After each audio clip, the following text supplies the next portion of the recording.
Our mighty panel of speakers is assembled. We have a wonderful program for you here today, and I thank you again so much for joining us today.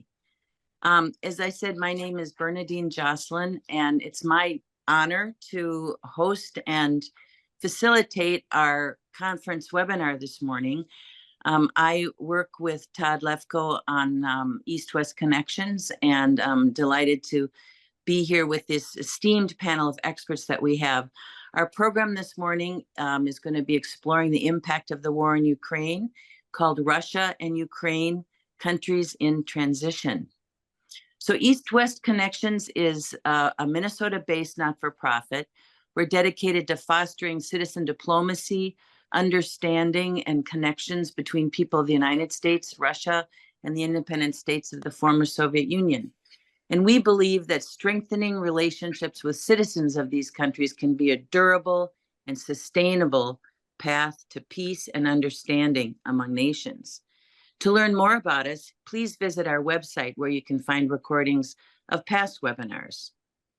And as we begin this morning, I'd like to also acknowledge and thank our partner organizations who are joining East-West Connections in sponsoring today's program.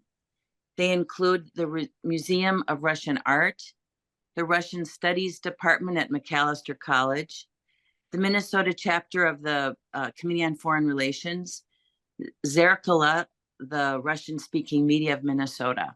And we're so fortunate to have such outstanding partners. Thanks to each of you. So our topic this morning is to explore possible futures for Ukraine and Russia and the West in the wake of the ongoing war in Ukraine. For this discussion, as I said, we've gathered a really diverse and knowledgeable group of presenters who have a wide-ranging personal and professional backgrounds and connections to Ukraine, Russia, and Eastern and Western Europe.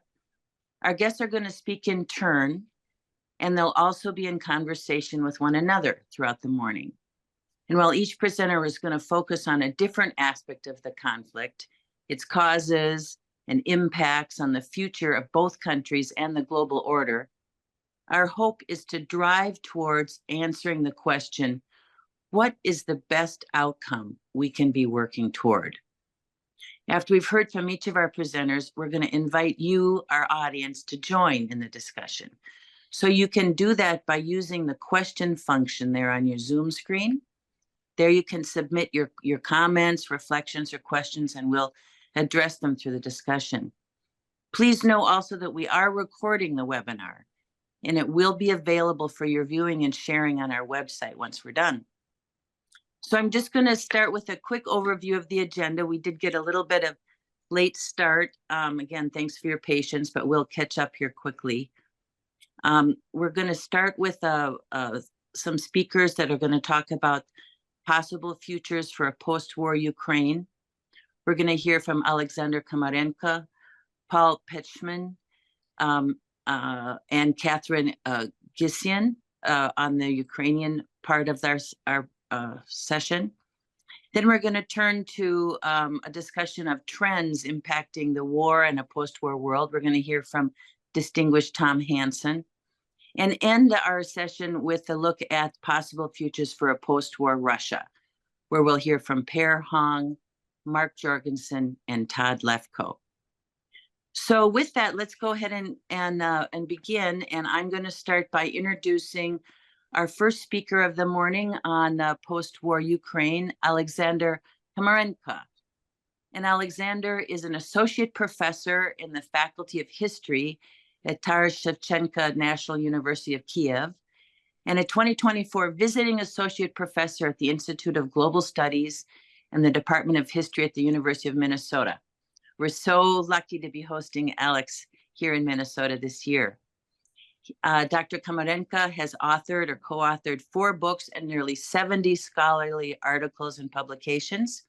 He has deep knowledge of the topic, and we're delighted to welcome him this morning. I want to just note that his Zoom address there identifies him as Catherine, but he's actually Alexander Komarenko. So thank you, Alex. Good humor. Thank you, Bernadine. Thank you. And I turn the mic over to you. Thanks for coming. And indeed, let me clarify. I am not a fake. I am Alex or Alexander Komarenko. Yes. And definitely Catherine, Paul, Tom, Todd, Bernardine can prove this, right? Very good. But it's fine. Thank you. Well, my dear friends, really, before our esteemed meeting, I talked a lot about the deep reasons of the present day full-scale Russian-Ukrainian war. Right now, well, while all of you and me too are not Nostradamuses, but let's think a little bit. Let's think a little bit about three, on my point, pivotal issues. First, the possible way or ways how to stop this. The second, what Ukraine we are talking about after the war. And the third, sorry, but let me ask a pragmatical American question. Who will rebuild, who will reestablish the Ukraine after the war? So, well, actually, let me recall that it's not strange, it's not a paradoxical issue. That actually, since the very beginning of the full-scale war, negotiations between Russian Federation and Ukraine were launched. At first in Belarusia capital in Minsk, then it was in Turkish Istanbul. Why? Actually, it was evident. Actually, Russian blitzkrieg against Ukraine was completely failed. Ukraine showed to the whole world that Ukraine itself was not the Crimean Peninsula, successfully occupied by Russia in 2014. And Ukraine, instead of bread and salt to Russians, started to fight. That's why, as it was definitely not expected for Russian Federation and personally for Putin, he agreed to start the negotiations. And let me recall you that actually,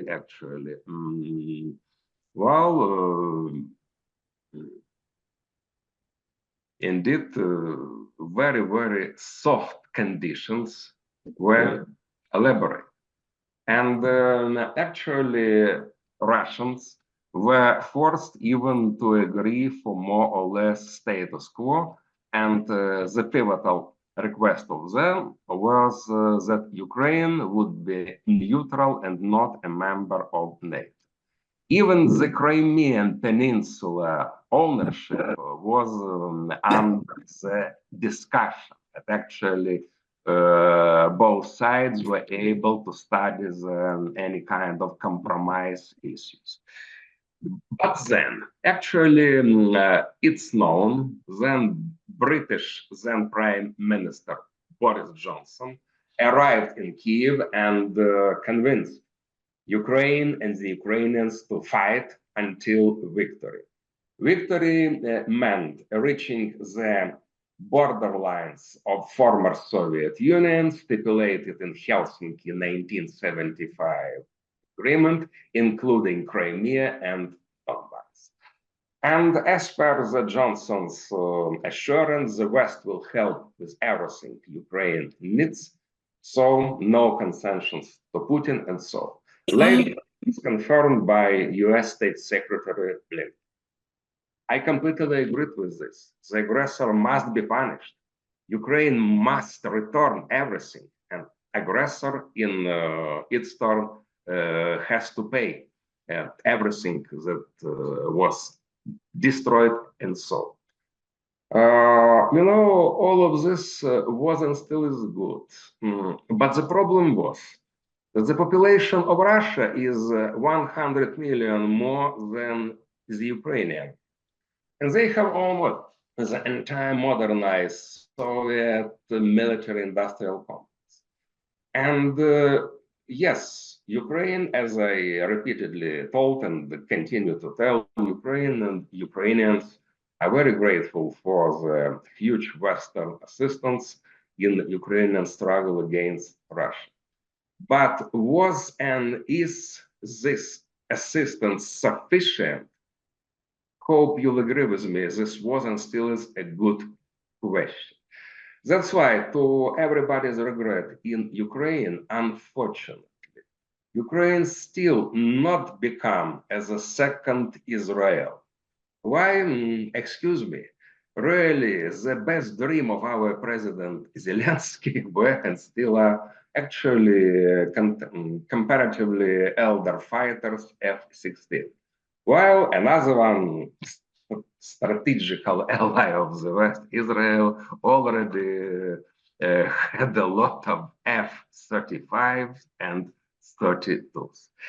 That's why, really, taking a brief look on Ukrainian counteroffense of the past year, then not pleasant history with the United States Congress voting for the next portion for the Ukrainian aid, as well as the current situation when, in generally, Russia and Russians are more successful on the battlefield. Actually, it became more or less evident that with the current level of Western assistance, actually, for Ukraine is too problematical to find a victory on the battlefield. That's why, actually, since the beginning of this year, actually, the main concern became the possible peaceful negotiation. And actually, hope you remember, in summer, in particular in June of this year, there were two important events. The first was the so-called Ukrainian Peace Conference, probably you remember, in Switzerland.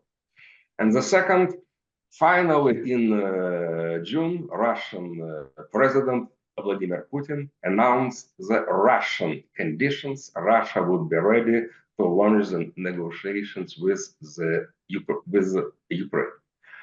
And actually, from this, well, more or less, the peaceful conversations in general just started time by time from various key political actors. But for now, actually, Zelensky and Ukraine continue to insist on the second peaceful conference. And as per Ukrainian point, Russian Federation to be invited. But the point is, let's build a bridge to our second question. What's about the territory of Ukraine during such a conference? Well, in case we are speaking about the borderlands of 1991, this is to say that Crimea, Donbass, and forget about the Kherson and Zaporozhye regions, definitely to be parts of Ukraine. Perfect.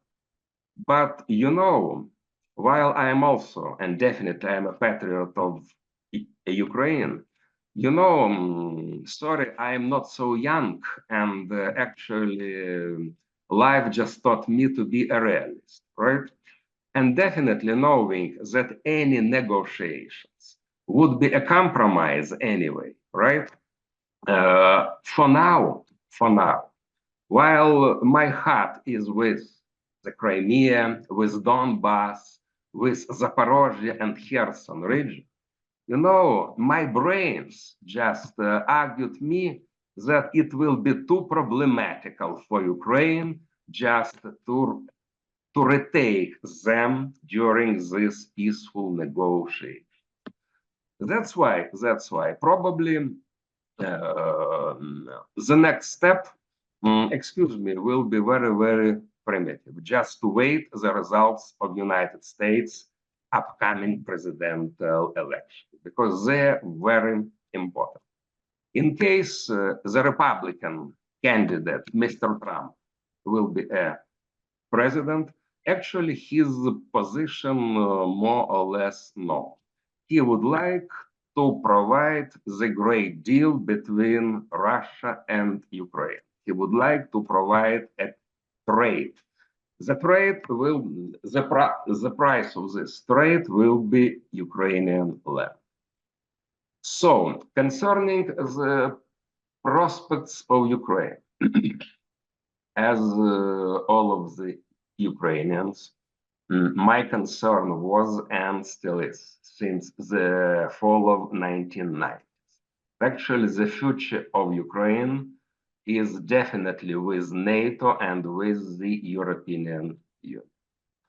But again, being a realist, for now, I cannot avoid the question. In case Ukraine still will struggle for membership in NATO, what's about Russian Federation? Definitely, NATO membership is exact a red line for Russia and personally for Putin. That's why Putin openly told that in case membership in NATO still will be on the desk, the special military operation, as they termed war against my country, will continue. That's why probably for now, the possible way Ukraine just started to conclude the bilateral security agreements with the top Western countries. Maybe the idea of actually former NATO General Secretary Stoltenberg and his successor Van der Rutte just to study the issue when the Ukrainian territory in fact will be a member of NATO. It's interesting issue, but how to realize this, knowing about the status of NATO, which completely prohibited the membership of any country with any territorial or ethnical or other questions. Well, let's see. But for now, let's identify. Really, the bulk of the Ukrainians still believe that our future destiny would be in the European Union. And actually, the negotiations of Ukrainian membership in European Union just already started. But again, the naive question, what territory we are talking about will be a member of European Union? What's about the Crimean Peninsula? I agree. But excuse me, for now, Russian troops located in the Crimean Peninsula, together with the Donbass. Just to stipulate for now the current territory de facto under the Ukrainian control. Perfect. Imagine that we can do this. But what's about the strategical point named Ugledar, which was captured by Russian Federation just yesterday, right? In case we put Ugledar as a territory of Ukraine, right now it's the territory de facto occupied by Russia. That's why my humble concern was and still is any NATO or European Union negotiations to be launched only after the more principal question, the question exact what Ukrainian territories we are talking about. Definitely at first, anyway, the war should be stopped, because otherwise, our talks will be, our talks and no. And the last issue I would like to share with you, actually the plans about the rebuilding of Ukraine really were and still are impressive. Actually, everybody from the West would like to help Ukraine. We appreciate this. Great. But let's think in particular, who will do this? Who will do this? First, right now in Ukraine, we have an exact demographical catastrophe, and no mistake, catastrophe. Wow. The population of Ukraine during the collapse of Soviet Union was 52 million. Excuse me, for now, it's impossible to find the correct statistics, but it's varied, in fact, in Western sources, from 20 to 25, 26 million. Excuse me. To say nothing, that more than 10 millions of Ukrainian population right now are elderly. They are pensioned. They will be not able to work concerning the restoration of destroyed country. To say nothing that millions of Ukrainians still, for now, excuse me, are young kids. And that's why. So, in this case, the matter of greatest importance, how it will be possible, if any, to return from 6.5 up to 8 and more millions of Ukrainian refugees from abroad. And, you know, as per Ukrainian, let me say, naive expectations, just from 55 to 60% would return. But excuse me, our friend Pauls just launched this, just let's speak, secret survey. Excuse me, more than 90% of Ukrainian refugees are not ready to come back. That's why this is a matter of greatest importance, how to return them. Trust me, it will be possible only in case the conditions of life in Ukraine will be at least not worse than they have in Europe or in the United States and Canada and so on. How to do this? Again, this is a lot of financing, a lot of money, but even in case it will be not possible to find any parity in salaries, just please inspire the population by better housing conditions, social conditions, healthcare conditions, education, etc., etc., etc. For now, we have only the broad discussions, but no more. And the next, and probably the last, I just trying to check time. You know, the situation on the battlefield just changed, not very good for Ukraine. I'm speaking about the motivation of Ukrainian. Probably, I'm sure that you more or less have heard about such pivotal words, unpleasant pivotal words, just men's hunting and basification in the Ukraine. Actually, it was a very significant article in French newspaper Le Monde and so, but really, it's a reality. Right now, in order, yes, it's necessary to find soldiers for Ukrainian armed forces, etc., etc., etc. And I do remember the unique national unity during the beginning of this war. I do remember this. I was in Kiev at that time. It was unique, you know, a relationship between army and us, the common people, right? But for now, excuse me, as Ukrainian power allowed it, more than 1 million Ukrainians, men eligible for army, to illegally cross the border. For now, to explain Ukrainian men that it's necessary to protect their countries, too hard. And you know, for now, the motivation to struggle and, excuse me, to die in Ukrainian army, let's speak frankly and let's speak professional, became less and less. That's why, really, on my humble opinion, these three key questions to be decided not only in talks, but in reality too. Thank you very much.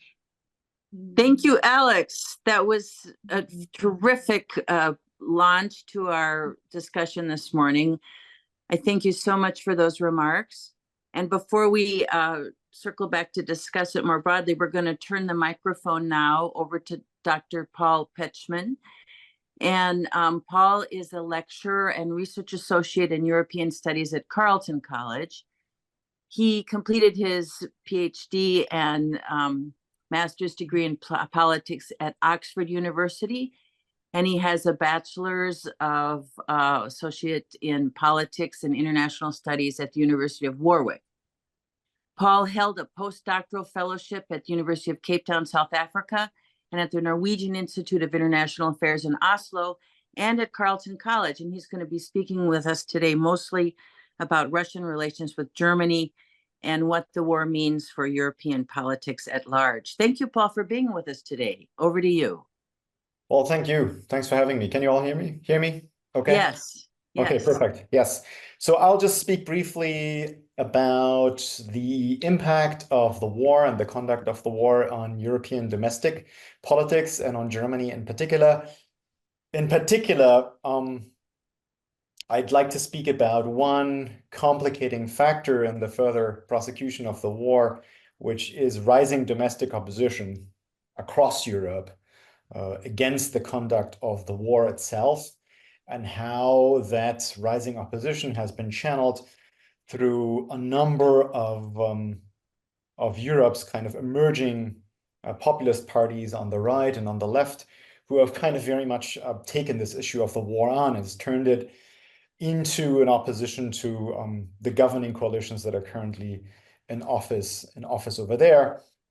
So there's a lively discussion going on within a lot of European countries about the prosecution of the war in the future, and nowhere so more than in Germany, as some of you who have followed the politics over there might have heard.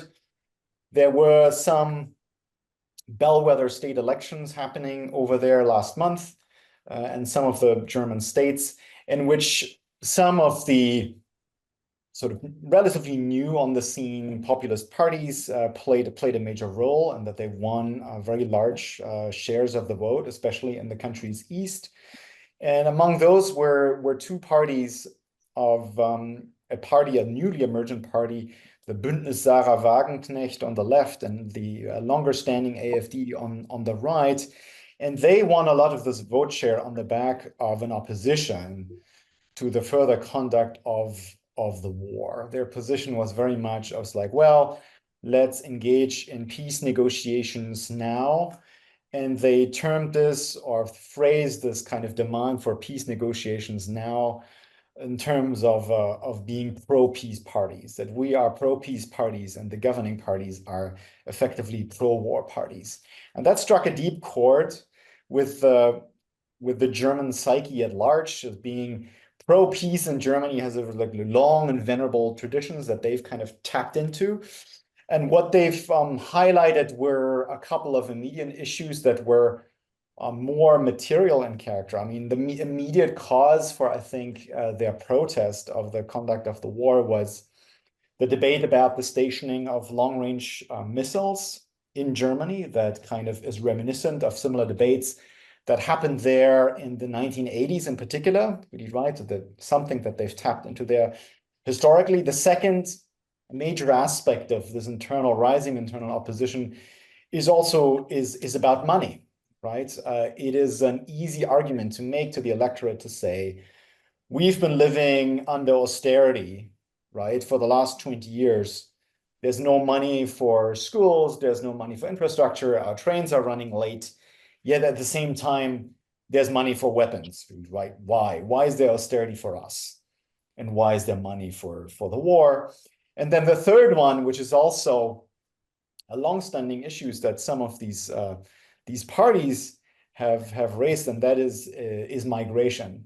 What will the outcome be for countries that are relatively close to the war, such as Germany and Austria, if the fallout from the war continues to lead to kind of an upsurge in migration, if we continue to host potentially millions of migrants, not just from the Ukraine, but also from the spreading conflict in the Middle East, right? So these twin conflicts are kind of intertwined in the public imagination, in that they culminate in a kind of a worsening refugee crisis. And I think emblematic of this was a peace demonstration that took place in Berlin just 2 days ago.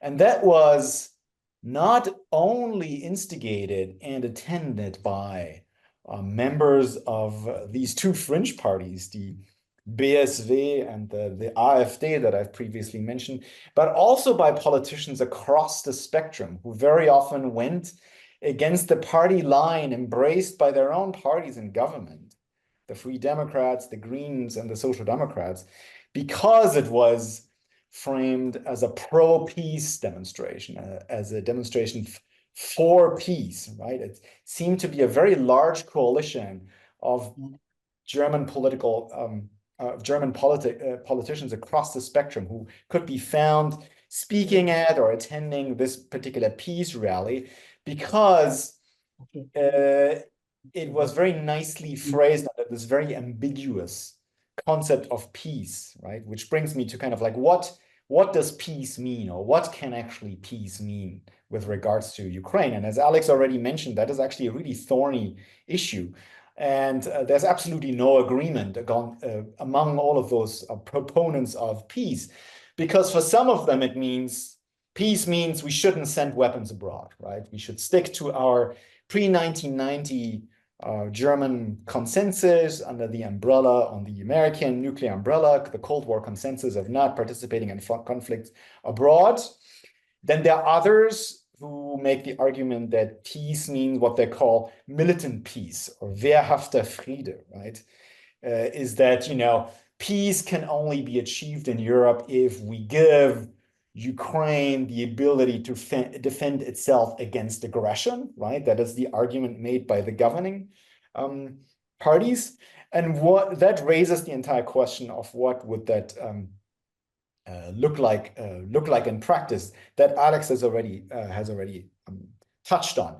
And I think the crucial issue here isn't so much about a negotiated settlement, or how to exactly negotiate a settlement, because that, I think, will only happen either if one of the parties exhausts itself or finds itself at such a low point that they feel themselves forced into a negotiated settlement, which would mean concluding a peace agreement from a position of weakness necessarily, or it could mean stalemate. It could just mean a stalemate, which would first, I think, have to see a continuation of the war for a kind of considerable period of time.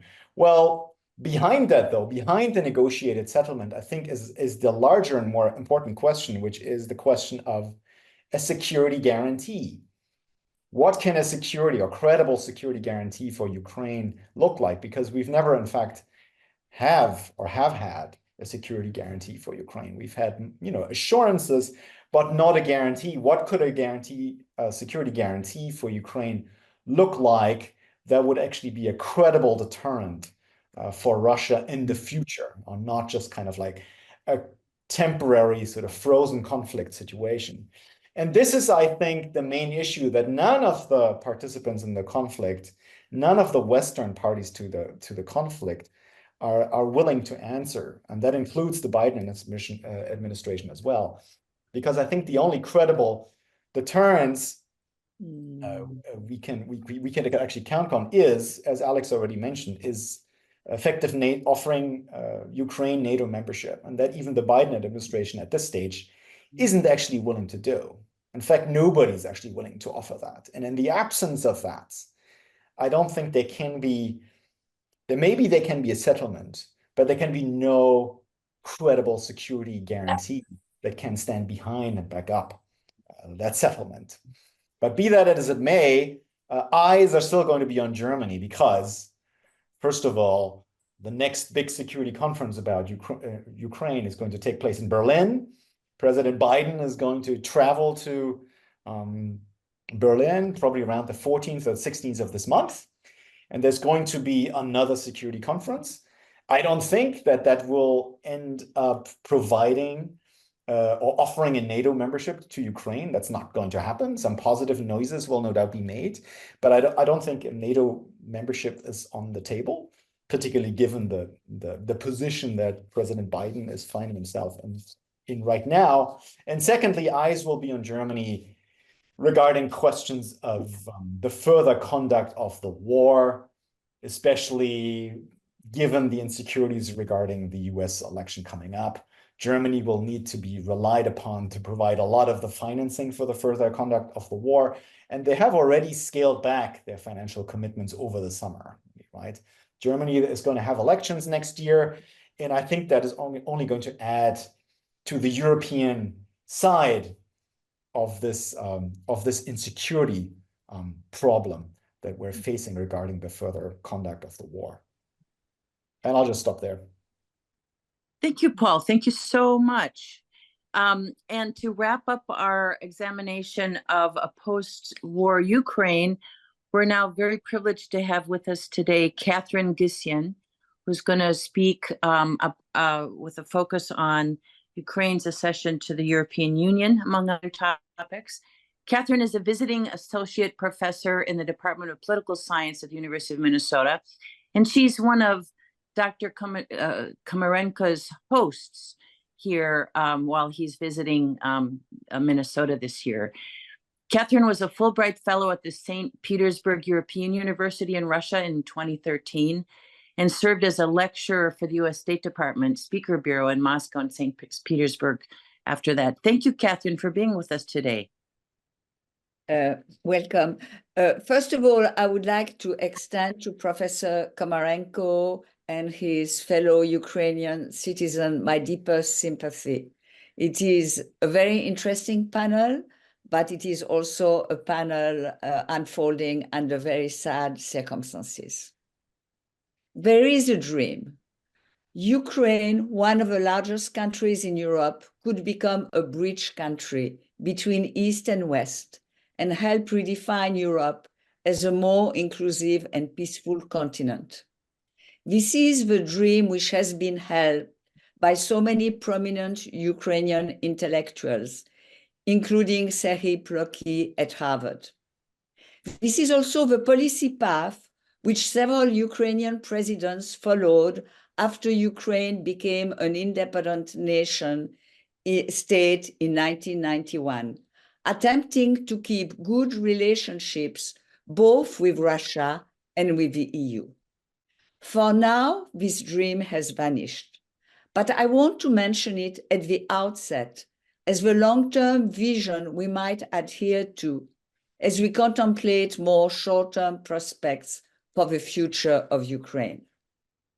In 2019, the Ukrainian parliament inscribed in the national constitution the strategic goals of joining NATO and the European Union. Interestingly, whereas Russian President Putin has adamantly opposed NATO membership for Ukraine, he has not objected to EU membership. Meanwhile, President Biden, as we heard, does not favor Ukraine joining NATO out of fear that this could drag the defensive transatlantic alliance into a major war with Russia. The EU is a more ambitious and constraining organization than NATO, although it has mostly civilian purposes. It is not particularly well known in the US, not even in the EU, and perhaps not in Ukraine. So I will describe it briefly, even if it gets a bit technical. Bear with me. The EU is a set of institutions and policies designed to protect full freedom of movements between its 27 member states. Freedom of movement for goods, capital, services, and people. The most original is freedom of movement for people, which means that EU legal residents or citizens can settle anywhere in the EU to work, study, or retire with minimum hindrance.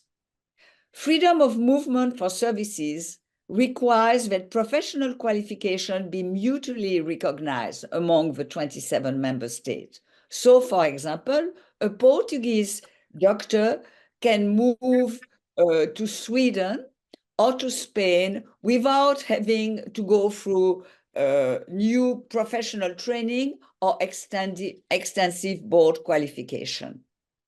Moreover, although not all EU member states have adopted the euro as a currency, they must all observe the same fiscal rules on budget deficits and debt side, or they may be warned, a form of public shaming inflicted upon France just now, or fined. The EU has also established cohesion funds which promote solidarity and some level of redistribution to its poorer regions. Going back to Ukraine, which applied for EU membership in 2022, it was accepted as an official candidate last June. Like all other candidates, Ukraine must fulfill the so-called 1993 Copenhagen criteria for accession. So there are political criteria: respect for the rule of law and democracy, protection of minorities and human rights, no corruption. There are economic criteria, embracing market economy, and there are legislative criteria. This means that Ukraine must implement well over 30,000 pages of EU legislation developed over the last 70 years. This is not an easy task. To make this accession process a bit more concrete, I will borrow a metaphor from a famous French EU leader, Jacques Delors. Delors was fond of comparing the EU accession process to a kind of amorous courtship. First, you date, then you become engaged and an official candidate like Ukraine. And finally, you decide to get married and you sign a contract or treaty of accession. After the fall of the Iron Curtain, 10 countries, all former Soviet satellite countries, applied for membership. It took 8 of them almost 15 years of effort to get through the dating, engagement, and marriage processes. In 2004, Bulgaria and Romania had to wait 3 more years. During the accession process, Ukraine will have to close 35 chapters, as they are called, on proper policies and institutions through negotiation with the EU Commission. At any one of these stages, one of the other member states can also intervene with some national interest to stop or slow the process. When the candidate country is declared ready for association, the treaty will be drafted, which must be ratified by the 27 member states, by the EU institution, and by Ukraine Parliament or by referendum in Ukraine. So far, all treaties of accession have been ratified. Because of the war, the Commission moved Ukraine and Moldova ahead of the queue in front of other candidate countries which have been waiting for a very long time, such as Serbia and Bosnia-Herzegovina. The EU was somewhat divided regarding Ukraine, with France, the Netherlands, Denmark, and Germany less than enthusiastic, and Poland and Lithuania the strongest advocate. However, by 2024, the EU and its member states had given Ukraine 126 billion of euros, quite a bit more than the US, and over 6 million refugees have settled in Europe, mostly in EU countries. So far, the US has taken in about 200,000 refugees since 2022. Now, to close the last part of this presentation, let me mention a couple specific challenges for Ukraine in closing this.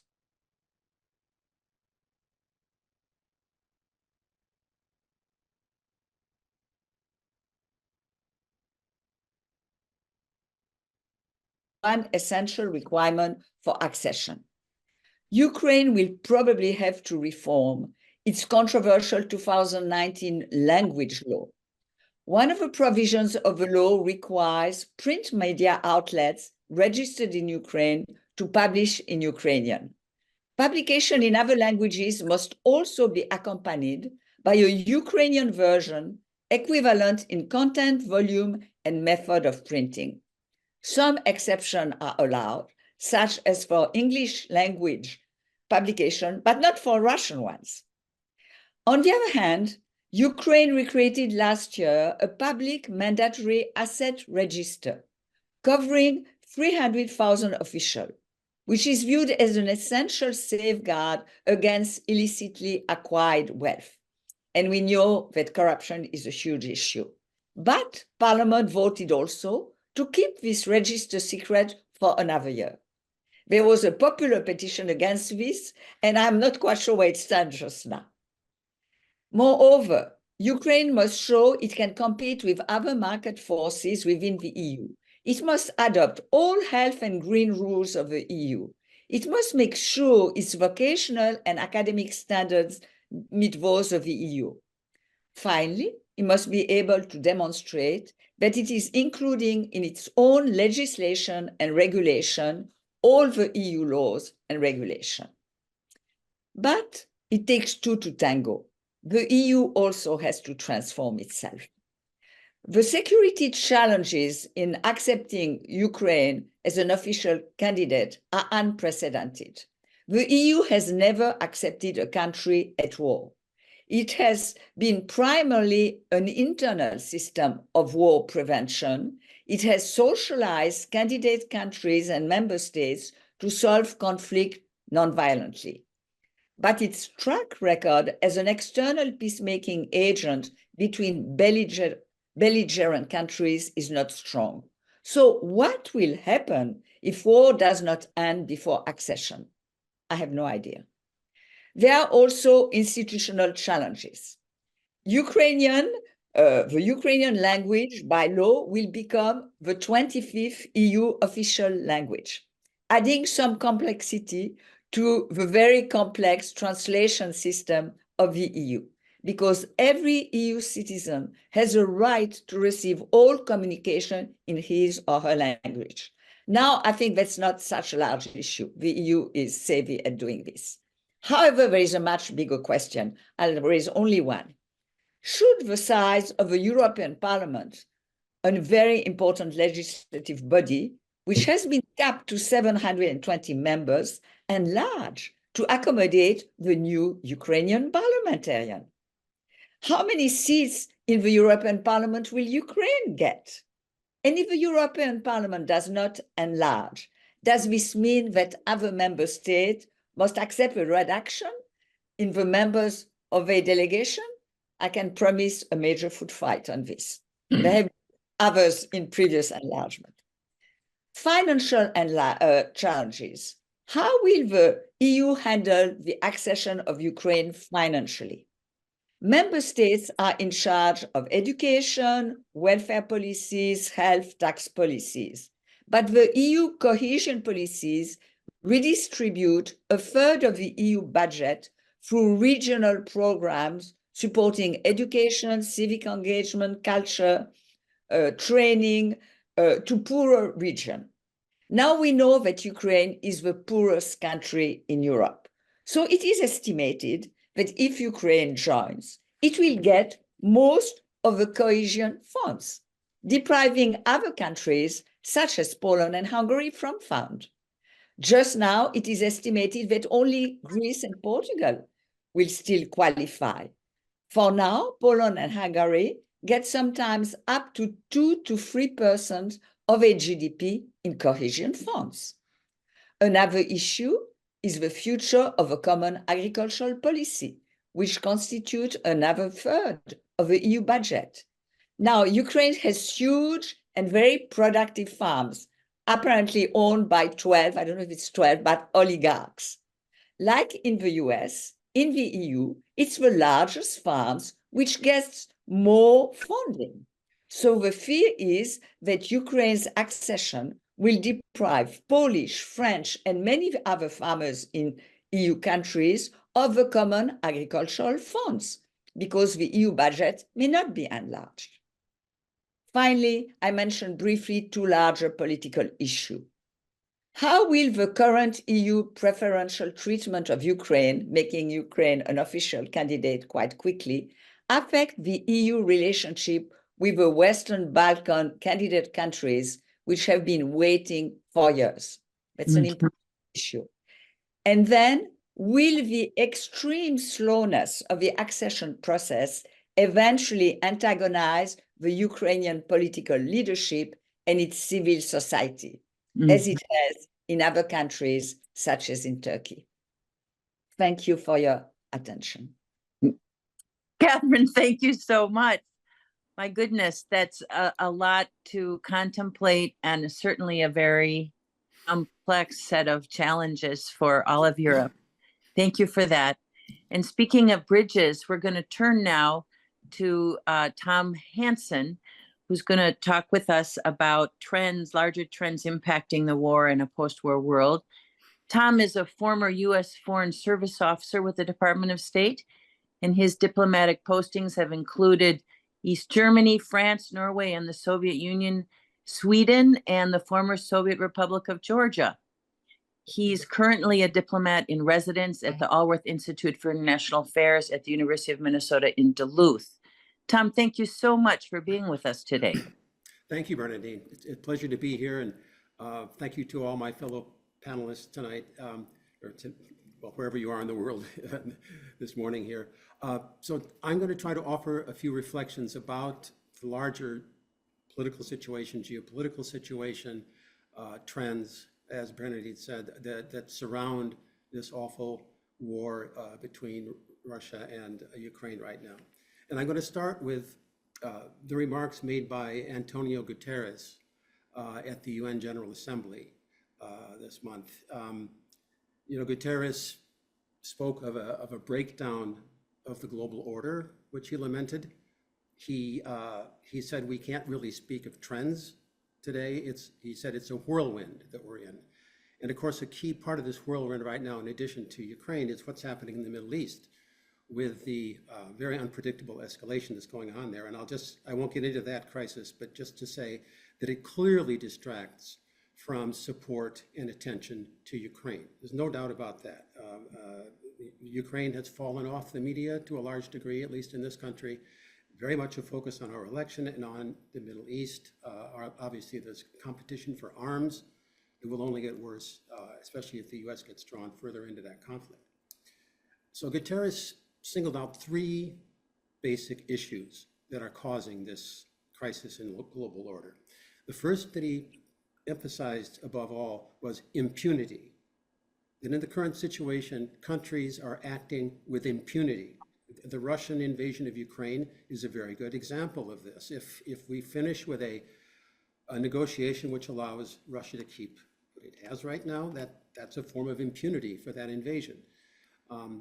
And so that is, I think, an accurate description of what's happening right now. Countries are acting with impunity more than in the past. Second, inequality. Of course, that's a global issue. I'll just point out that in the US National Security Strategy, the most recent one from 2022, inequality is singled out as one of the leading national security threats to the United States. In other words, the domestic situation caused by inequality, the political instability it often leads to, is a national security issue. So impunity, inequality, and the third factor he cited was uncertainty. An unmanaged global order. And here he put his finger on something. He said that the key problem is that geopolitics today are taking precedence over the global threats that are the ones that really face humanity and that cause the insecurities that we're feeling. Things like COP29 coming up in Baku. This is actually exactly an argument that was made at the World Economic Forum recently at Davos. The idea that geopolitics are really interfering with potentially more important issues.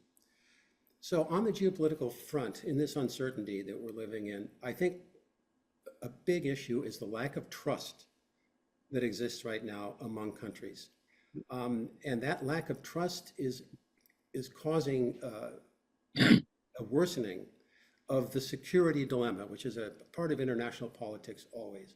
That one country's actions, which they see as defensive, are seen as offensive by the other side.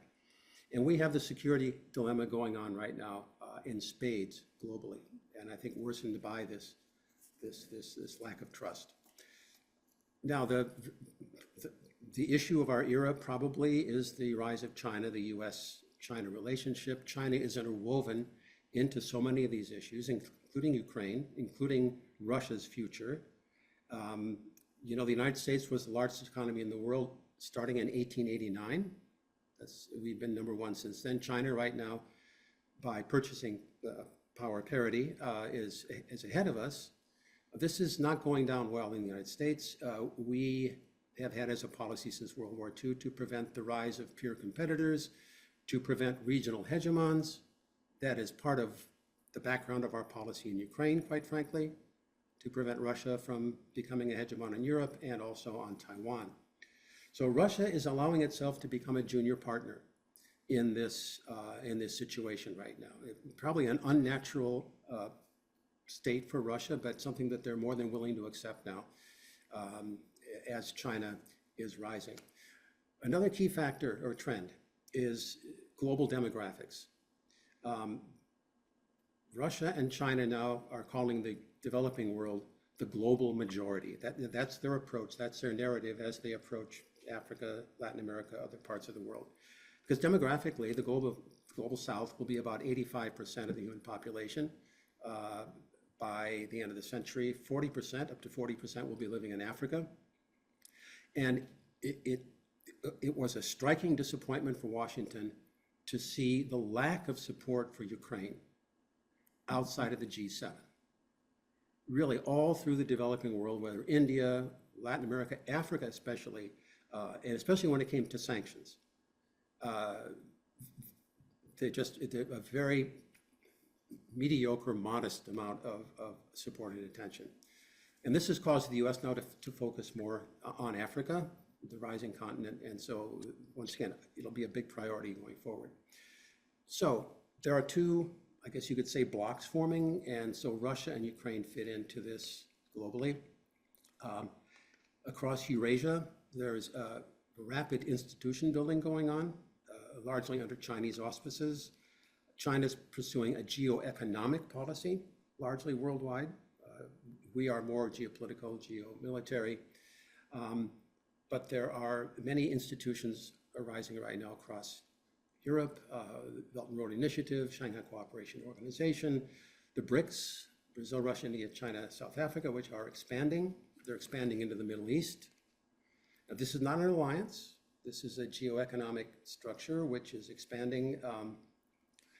I think it's part of what happened in the Middle East on October 7th, because once Washington saw that China was getting closer and closer to Saudi Arabia, the Biden administration embraced Trump's policy of the Abraham Accords and made a big push to reconcile Saudi Arabia and Israel while neglecting Palestine. And both Biden and Hamas have said publicly that that was the reason for October 7th, was to scuttle that reconciliation. Now, Russia is deeply involved in these, in this institution building in Eurasia. And in fact, I think that Russia is increasingly seeing itself now as primarily a Eurasian power. Sergei Karaganov, one of the top analysts in Russia, said a half a year before the invasion that Russia's future was in Eurasia, that Russia is northern Eurasia, and that the transatlantic realm is a declining part of the world after 500 years, of a really good run of 500 years. And that therefore Russia was willing to turn its back, if necessary, on Europe and cast its lot with Eurasia. And that's exactly what is happening. That's one reason that I doubt that Russia would try to move further into Europe, take the risks, Poland, because their focus has turned elsewhere now. In terms of their infrastructure, their energy markets, the pipelines that are going on. Russia will host in Kazan, October 22 to 24, the next meeting of the BRICS, where 34 partners, new partners, there are 9 members now, are applying to join in a new membership category. The BRICS are coming up with a new means of settlement outside the dollar. It's not a currency, but it is a means of settlement. Russia is deeply involved in this. India, who, as I'll describe in a minute, we're trying to bring into an alliance structure if we can, is in fact, as Narendra Modi says, India is multi-aligned. India is a country that's not going to become anybody's junior partner, unlike Russia right now. So all of these things are going on in this Eurasian area.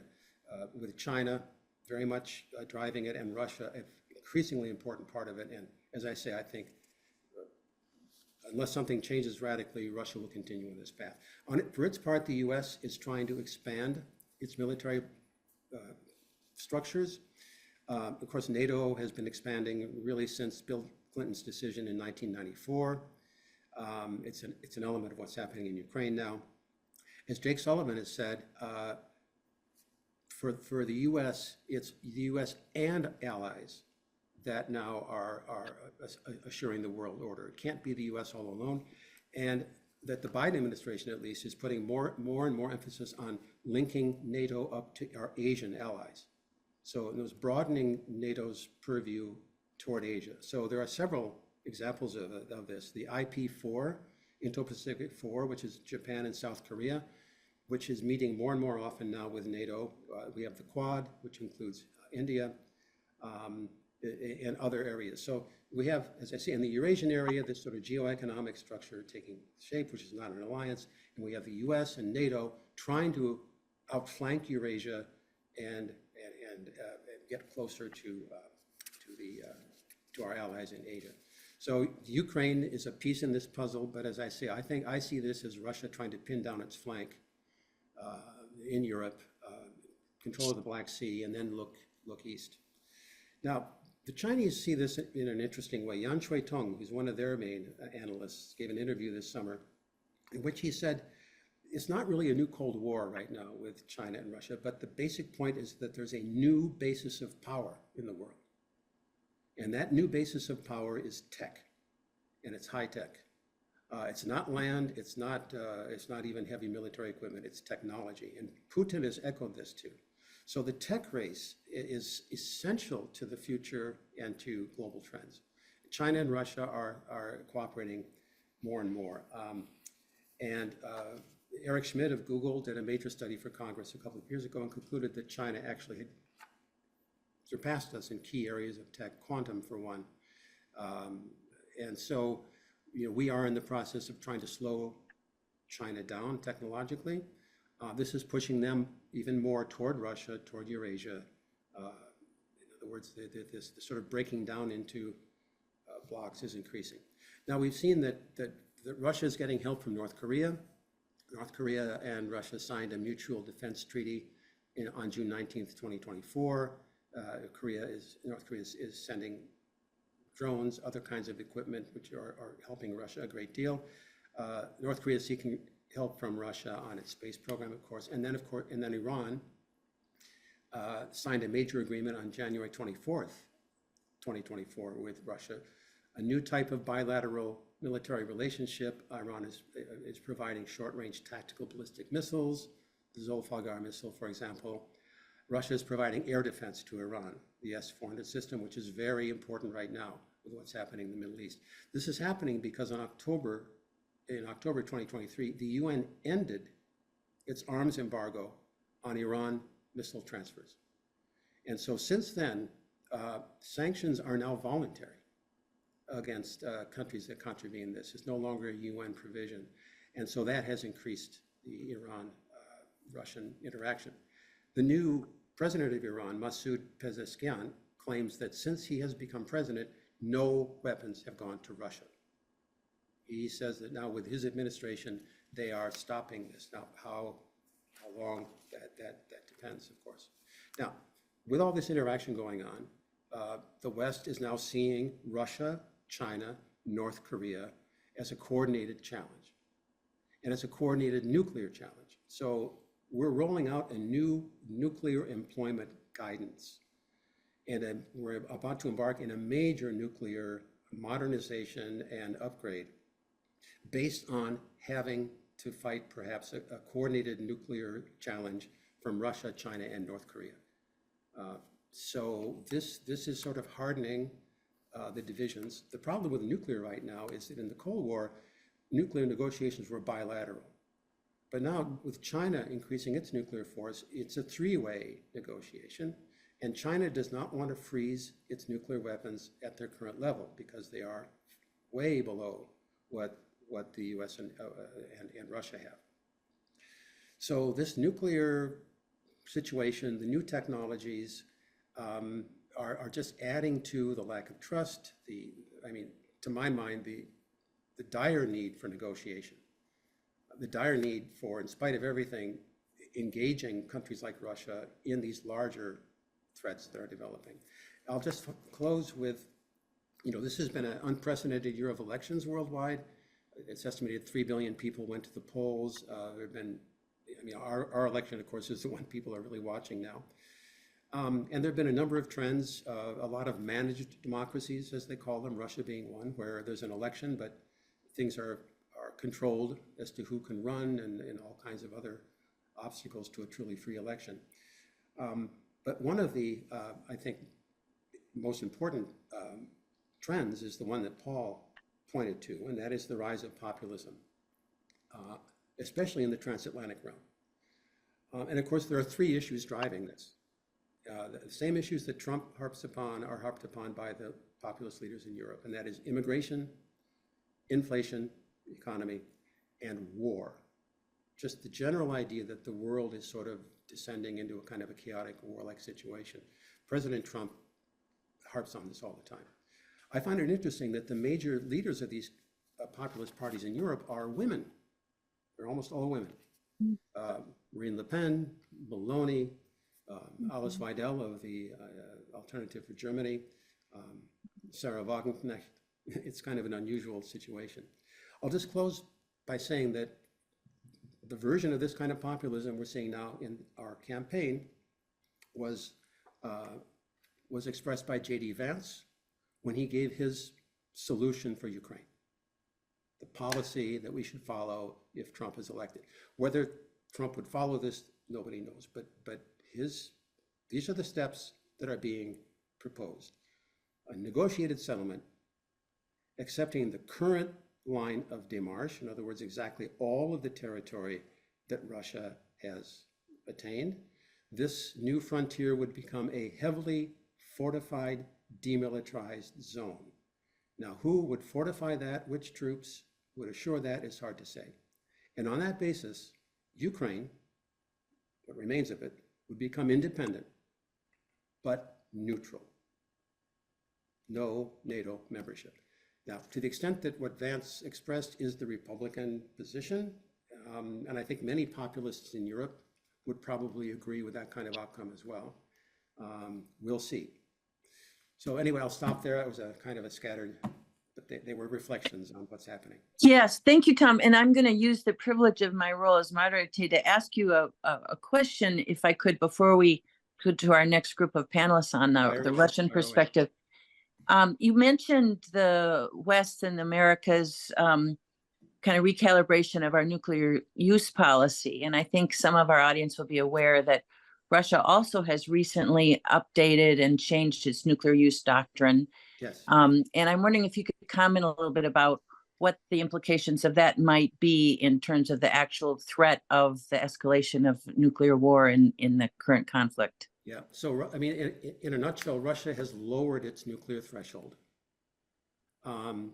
to where a threat from a non-nuclear country, Ukraine, but that is assisted by a nuclear country, would justify, in some cases, the use of tactical nuclear weapons. And the specific reason for this is, the whole debate has been whether NATO and the US should provide Ukraine with long-range weapons like Storm Shadow, ATACMS, Germany's Taurus missile, that can hit far into Russia with great accuracy.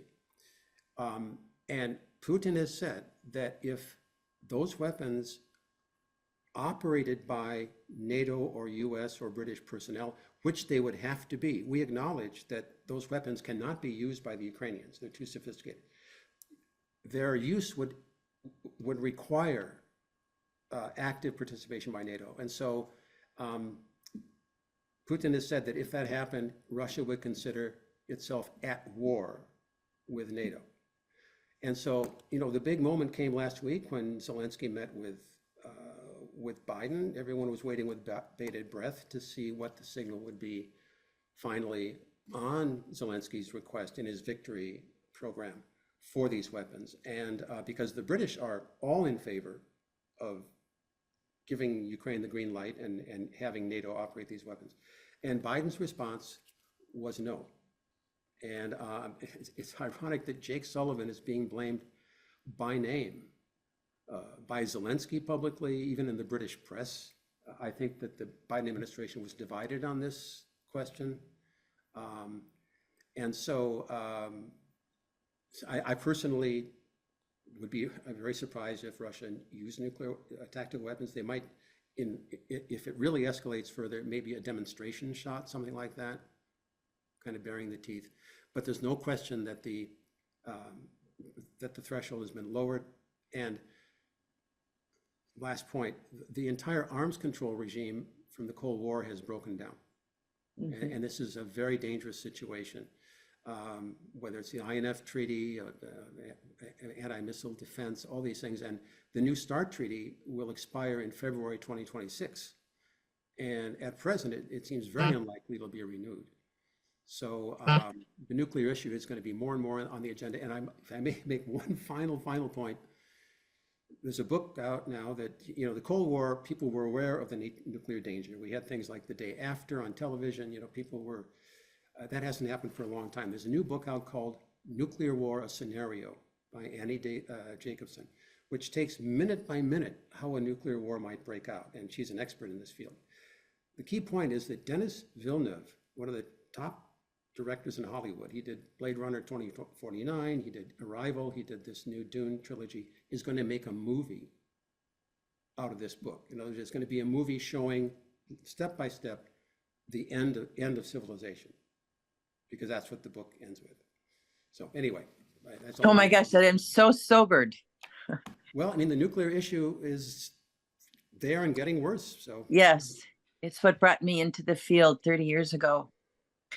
Well, thank you very much for those remarks, Tom. And we're going to pivot now to our lens to more of a focus on the implications of Russia for a post-war situation. And here with us today to begin this part of our program is Per Christian Hong. Hello, Per. Thanks for being with us today. Hi, Bernadine. Thanks, everyone. Per is a Kearney partner. He advises companies across the US, Europe, and Russia in a range of industries that focus on consumer products, life sciences, and healthcare. He's authored numerous studies and white papers, and he currently leads Kearney's global collaboration with the World Economic Forum and the Advanced Manufacturing and Production Systems platform.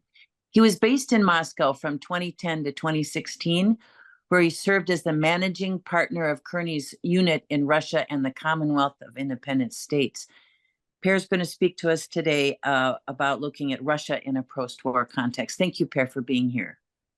No, thanks, Bernadine, and thanks for the invitation to join. And Tom, it's always it's always a challenge to follow Mr. Hansen if he's laid out these challenges, and indeed was listening intently on the trends and some of the issues that you laid out. And I was reminded as I was listening, there was a quote from one world leader to another that occurred earlier this year. And I just looked it up, and the quote was, "Right now there are changes, the likes of which we haven't seen for 100 years, and we are the ones driving these changes together." Can you guess who said that? Which were the two world leaders that said that to each other? I'll bet it was Xi and Putin. It was indeed. It was Mr. Xi who said those very words at the conclusion of his 3-day visit to Moscow last March. This has been a pivot and a change in many of the world dynamics. Bernadine, thank you for the introduction, and it's a pleasure to be here. My experience in and around this region extends to the first time I visited the Soviet Union in 1987. It sparked an intense interest in both the region, the language, studied and spent a year when I was in Russia, and spent time in the 90s working with a think tank and a number of different organizations that were driving privatization. And as I was thinking through how to prepare my remarks for today, I was reminded of sitting in the kitchen, 1995, with a group of friends, maybe having one too many glasses of vodka. And at the time, there was a joke that was circulating where Mr. Putin and Mr. Clinton had just concluded their latest rounds of negotiation, and there was a press conference, and the press turned to Mr. Yeltsin, and he said, and asked President Yeltsin, if you could describe the state of the Russian economy in one word, what word would you use? And his response was, хорошо, good. And if you could, and just as a follow-up, if you could describe the state of the Russian economy in 2 words, Mr. Yeltsin, what would 2 words would you be? Не хорошо, which in a way encapsulates perhaps kind of where we stand today as it relates to the state of the Russian economy. And I'll expand a little bit further. We are, as we've been talking, through the course of this morning, in what is now day 955 of Mr. Putin's 3-day special military operations incursion into the Ukraine.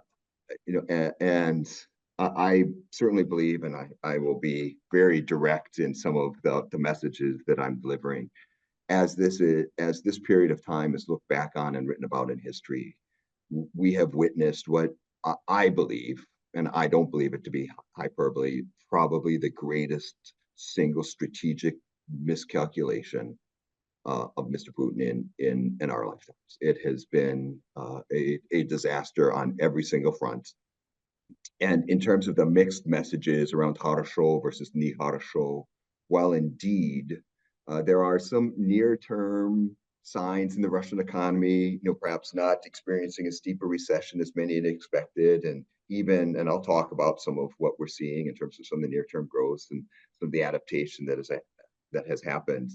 Mr. Putin's long-term legacy from certainly his 24-year tenure leading this nation and the consequences of this war, this horrible war in the Ukraine, is an economy that is deeply characterized by inflationary pressures, by structural imbalances, by geopolitical isolation, despite his protestations to be able to align a heavy over-reliance on military spending to boost near-term production that is at the expense of sectors like health and education and infrastructure that will over time limit private sector growth and innovation, challenged by declining demographics, Tom, as you started to highlight, and limited economic diversification that make the prospects for long-term growth and long-term sustainable growth in the immediate Russian economy extremely grim over the decades to come. This is an economy that is under deep pressure and is unlikely to recover for decades. And I think it's important as I frame up this discussion, particularly as one who's been a keen observer in and out of the region for the 30 years that I have in my career. I think it's a reflection, and I'd like to sort of set that up, and then we can talk about on a couple points that we'll make here. First, on the surface, where are we? And where is the Russian economy today? It certainly, on the surface appears to have adapted to the new economic reality, after following an initial ruble depreciation and some of the inflationary shocks that occurred initially after the first round of sanctions were levied in Crimea, and certainly after the latest round of economic isolationism that was imposed coming out of the invasion in 2022. There have been pivots in the economy, and it has, by all indications, that the recession that occurred was shorter, it was shallower than many, including myself, originally anticipated. The latest International Monetary Funds, the IMF, projections in its latest outlook report that was released a month ago has revised a forecast upwards, expecting about 3.2% GDP growth this year over year, which is, 4%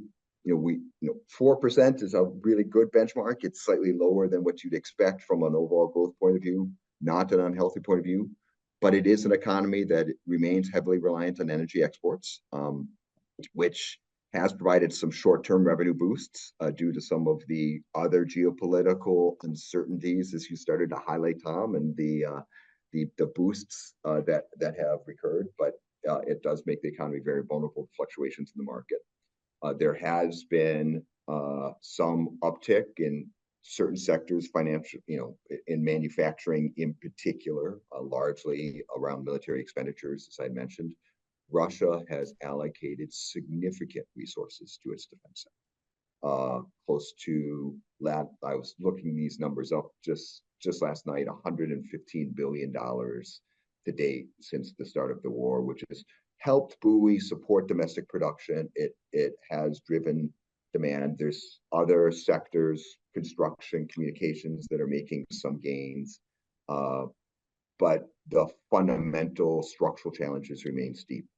Headline inflation remains in excess of 9%.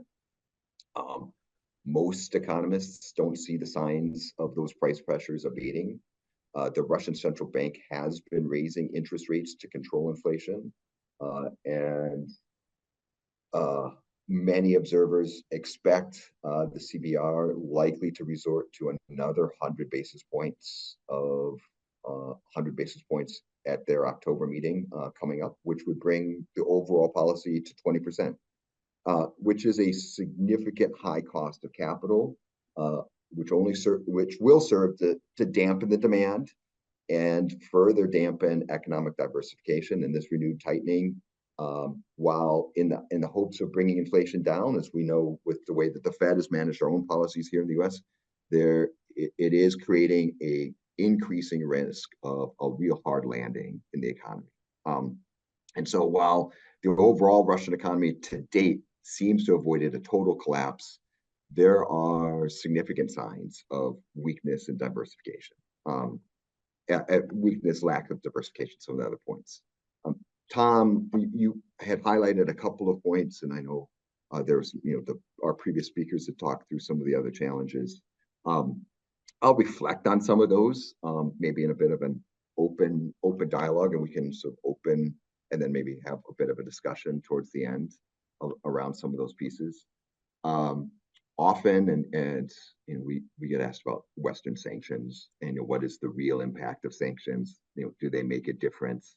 How have they been impacting the economy?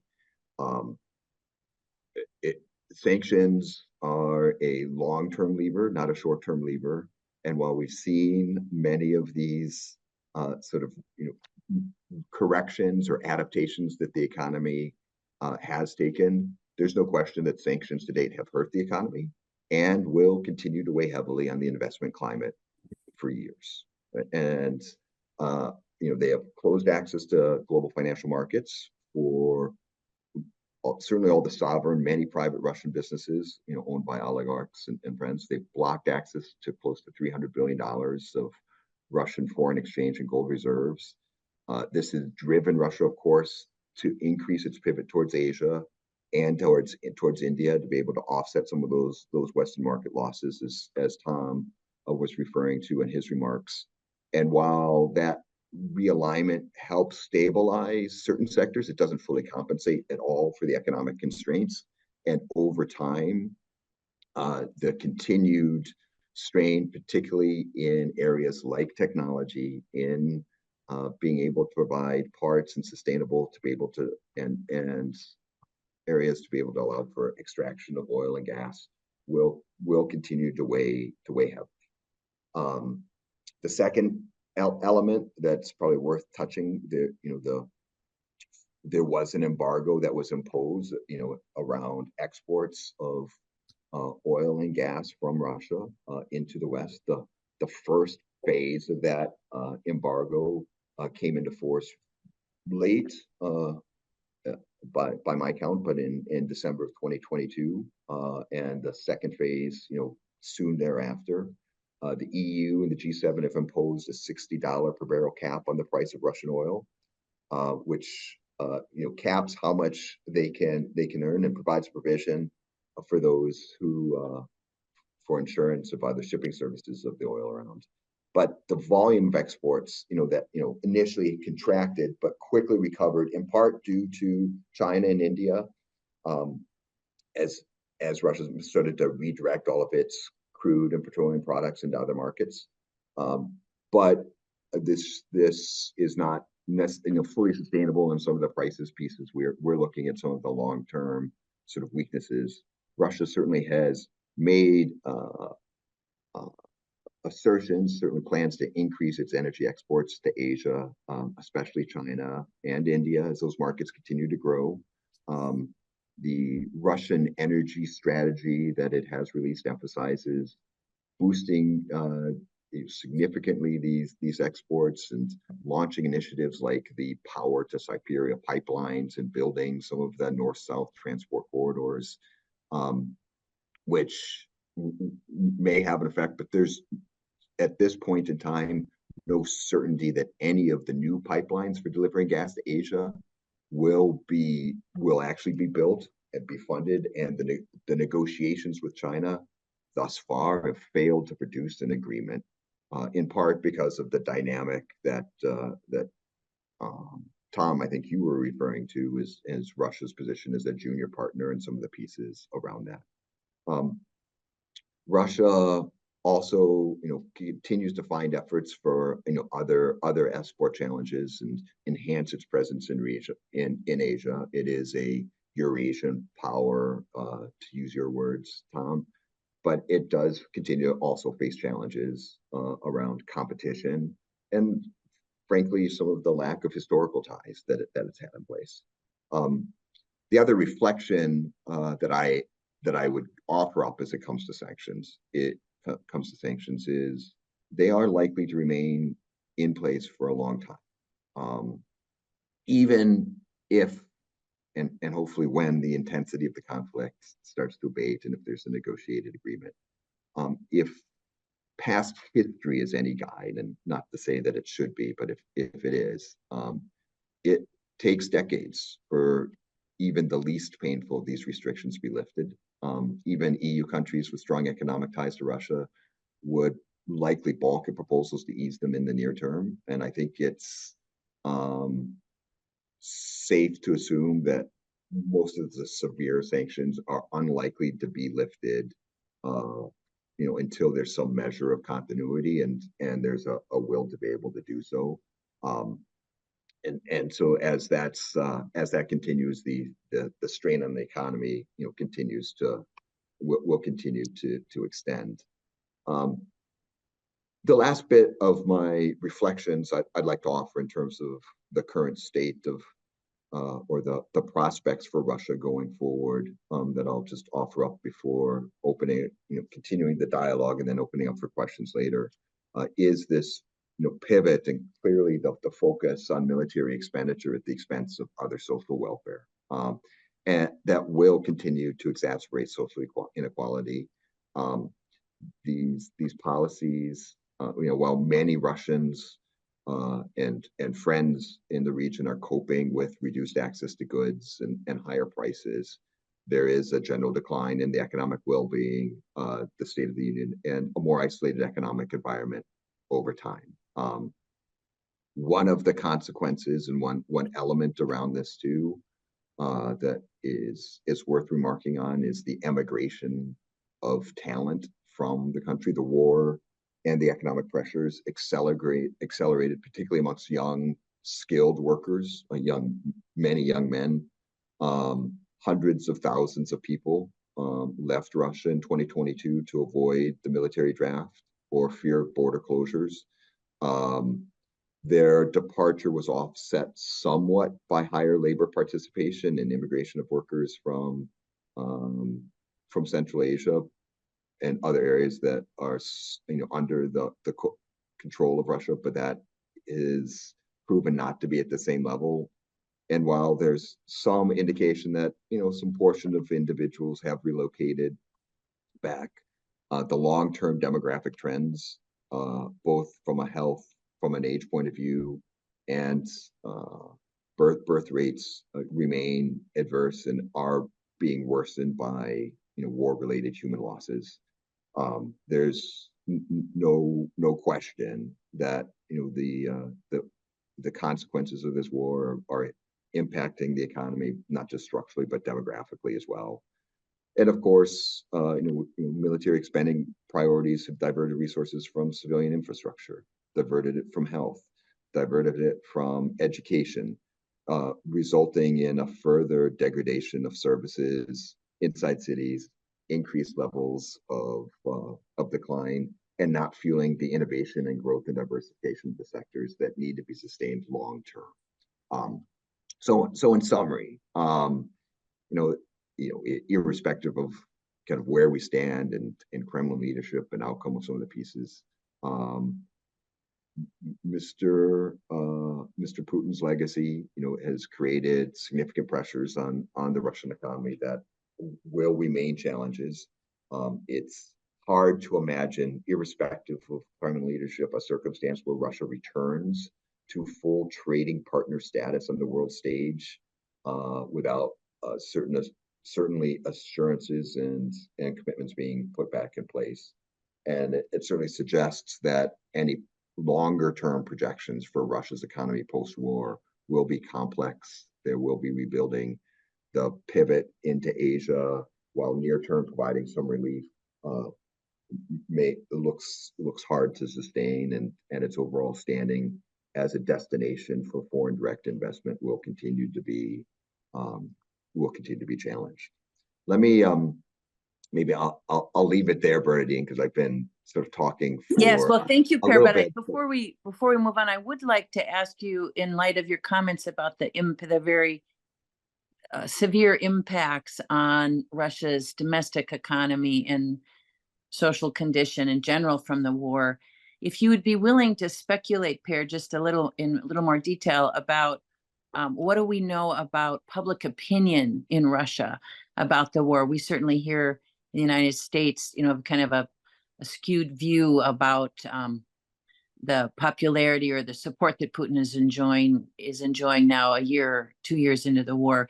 What can you offer to us about how we should think about Russian public opinion in terms of Putin's actions? Well, I fully recognize that this is a Western individual, certainly having been a student of that. Public opinion, polls never, it's hard to gauge what can be trusted, what can not. But I for one, don't underestimate the deep sense of pride that Russians have for their nation and for their own economy, and despite the hardships, and I in fact, this was a comment that was made from a friend of mine. She's the mother of my son, and he played on the same hockey team. And her comment to me was, we were sitting over dinner at their dacha one evening, was, Per, what the West doesn't understand is we've suffered far, far worse, and we're prepared to suffer. We're prepared to continue to suffer. So I think there's an understanding and a mentality amongst many of, one, a sense of national pride, two, an understanding that things are bad, but they're not horrible. We've adapted, we still have goods, things have started to do. And there's enough of a narrative, with Mr. Putin controlling much of the media, particularly once you get outside Moscow into the rest of Russia, of, I think, broad-based support for the country of Russia and its aims. It certainly feels that way in conversations. But again, I'm purely speculating, Bernadine. No, thank you, Per. I'm wondering, Alex, I'm looking at you and Catherine before we move on to Mark for his comments. Would you like to comment on what your impression is of Ukrainian public opinion about the war and how it's changed over time?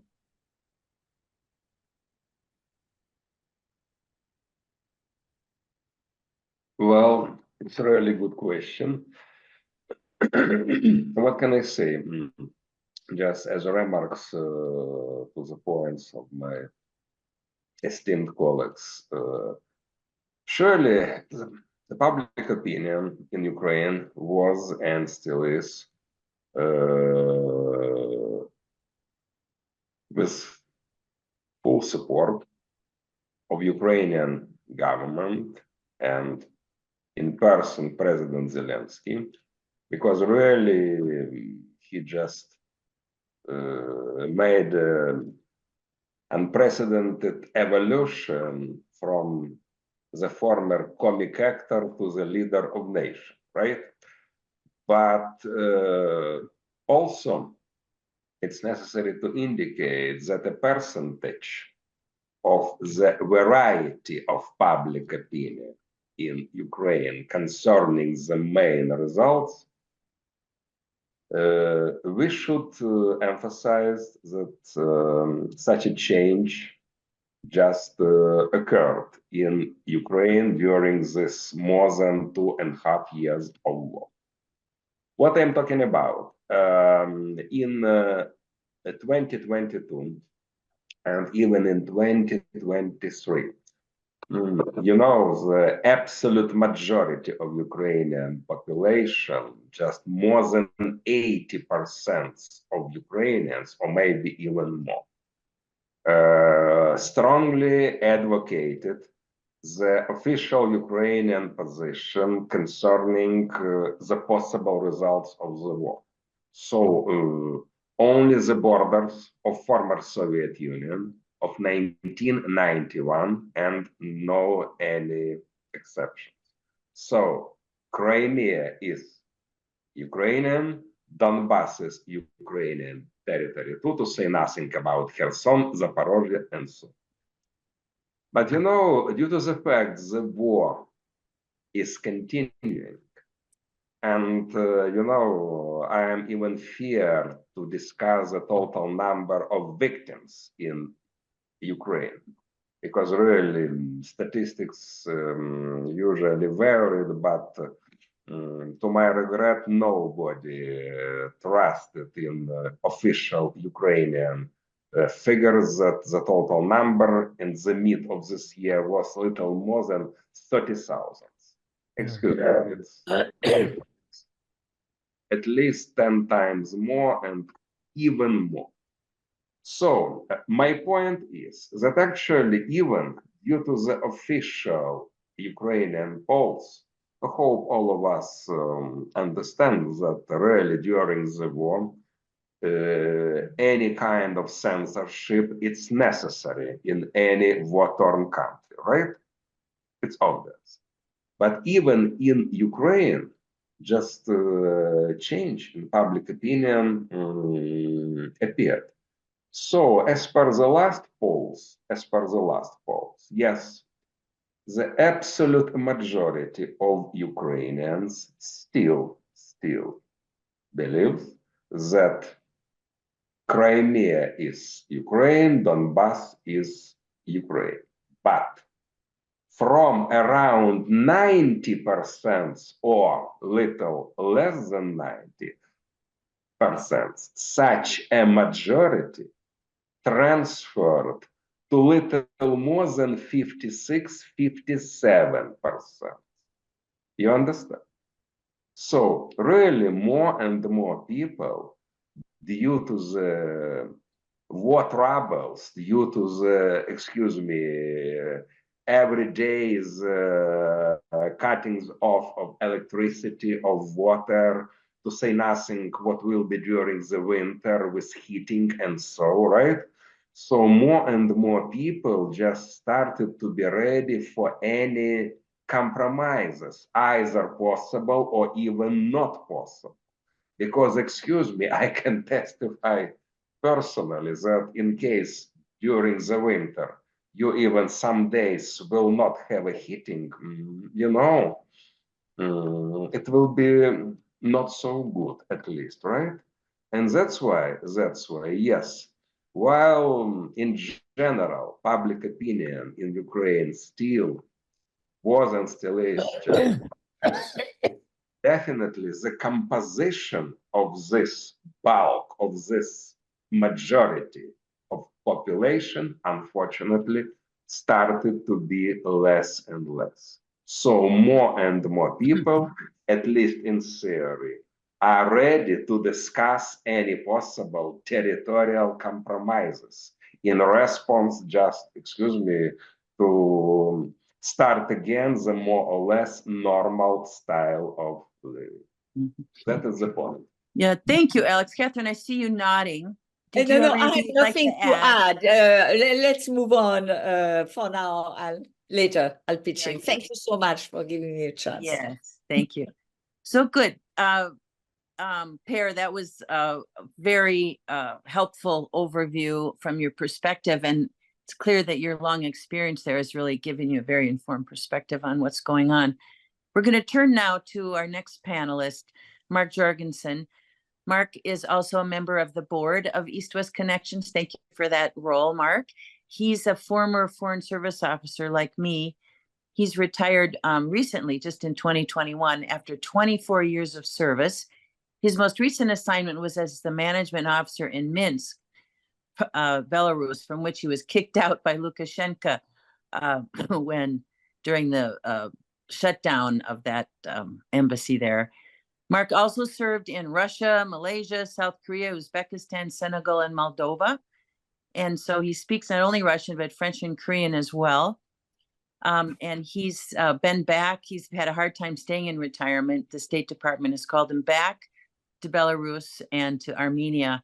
But he's with us today. So thank you so much, Mark, for your reflections on what in Russia they call the near abroad, the impact on the war in Russia's near abroad. Over to you, Mark. Exactly. Thanks, Bernadine, and thanks for the invitation to present today. Let me preface things by saying that, again, I'm going to be talking about my personal opinions today and should not be construed as official U.S. government policy or anything else. These are based on personal experiences and personal opinions. So, and you're right. What I want to talk about today in particular is the near abroad, or what Russians call the near abroad, which they consider to be their sphere of influence. And really, you can define the near abroad as now independent countries of the former Soviet Union. And Russia truly believes that they are solely, or that is their sole area of influence, and that other countries coming in and trying to influence what's happening there really is stepping upon what they believe is their right. So what I want to do today is use 4 short examples to sort of get across my points, and then a conclusion at the end. And part of it, Tom has talked about, part of it Per has talked about, some others have talked about, but hopefully reinforce some of what we've talked about. And the examples I want to use come from recent personal experience: Belarus, Lithuania, Moldova, and Armenia. And let me start with Belarus. It's interesting to sort of review and understand that as near as 2019, actually Belarus took a little bit of a turn to the west. Putin had reduced subsidies on oil and energy to Belarus and some other things, and so he started to turn a little bit towards west. And actually, John Bolton, the national security advisor at the time, actually went to Belarus and met Lukashenko. And part of that agreement was to sort of reestablish the bilateral relationship with Belarus and the United States. I was going to go to Belarus and sort of redo that, and then things, happened in August of 2020, the stolen election, where there's a real question about whether Lukashenko won or not. He came out and said he had 89% of the vote, or some overwhelming majority. Anyway, it's now considered the stolen election of August 2020. And as a result of that, Lukashenko went back to Putin, and Putin supported him to the point where, Lukashenko now essentially is beholden to Putin. And as a result of that, has kept Lukashenko in power. And again, as you take a look at Belarus, and when that happened, you've now got the Union State Treaty in place, which has been strengthened over the last few years. And that has helped sort of unify or strengthen the union of the economic relationship, the defense relationship, and trade relationship between Belarus and Russia. There's talk about currency union, some things. It hasn't gone quite that far yet, but the Union State Treaty has strengthened the relationship between the two countries. Lukashenko allowed Russia to stage troops in Belarus prior to the invasion of Ukraine. And recently, again, sort of everything has pointed towards the fact that Russia now has staged tactical nuclear weapons in Belarus as well. Although Russia still has control of them, supposedly they are in Belarus. Interestingly enough, as a result of the election in 2020, Lukashenko has essentially shut down civil society, free press, political discourse, to the point where hundreds of thousands of Belarusians have emigrated from Belarus, or essentially had to get out of Belarus, because if they weren't, they were going to be arrested and put into the prison system. So there's been, as Per talked about in Russia, there's also been quite a brain drain within Belarus, and that certainly has not helped. But interestingly enough, and again, surveys are what they are, but there is some survey information out there that says that Belarusians, despite what has happened, and again, generally speaking, many of the Belarusians who were in direct opposition to Lukashenko have left the country, but those still in Belarus have come out and said that they continue to want complete independence and not a melding of the two countries, Russia and Belarus. They do not want Belarusian troops to be used in the Ukrainian war, and to this point, they have not, I think, based on everything I've read, and that they do not want Belarus to get directly involved in the war. So despite Lukashenko, really being beholden to Putin and to Russia, Belarusians, certain who have left Belarus, want nothing to do with this. And even a majority of those that are there really, in particular, want to stay independent and want to stay out of the Ukrainian war in any direct way. So switching to the second sort of short example, Lithuania. Again, Baltic country, former Baltic Republic of the Soviet Union, so they have that experience. And as a result of that experience, they clearly understand what it means to come under the influence of, at the time, the Soviet Union, or basically what's happening in Russia today, what happens there. They have a long border with Belarus, over 400 miles. They do actually have a direct border with Russia, Kaliningrad, which is a small exclave of Russia that's on the Baltic Sea. And interestingly enough, for a while anyway, after the war started, there are train connections between Kaliningrad and Russia. They go through Lithuania. And as a result of that, there were still goods and people transiting through Lithuania to get to Kaliningrad. I think that has since stopped, or at least has slowed down to the point where the Lithuanians have said, we're not going to continue to allow that to happen. Lithuania has significantly increased their defense spending as a result of the neighborhood they're in. They've strengthened their borders, particularly with Belarus, because of the fact that, essentially, there's a free border between movement of people and goods between Belarus and Russia because of the Union State Treaty. So Lithuania has significantly strengthened its border with Belarus. And Lithuania has done a very good job of cutting their reliance on Russian electricity. They've switched off the grid that was part of sort of the overall Russian electrical grid onto the European grid, and significantly reduced results or use of Russian oil.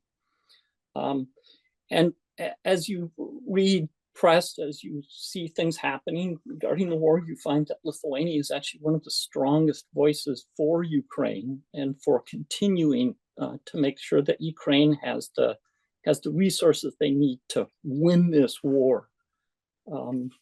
So my third example is Moldova, a small country that very few people actually know exist. But it's actually a beautiful country. I got to spend 3 years there, fell in love with it. But again, they gained independence in 1991, a former Soviet republic.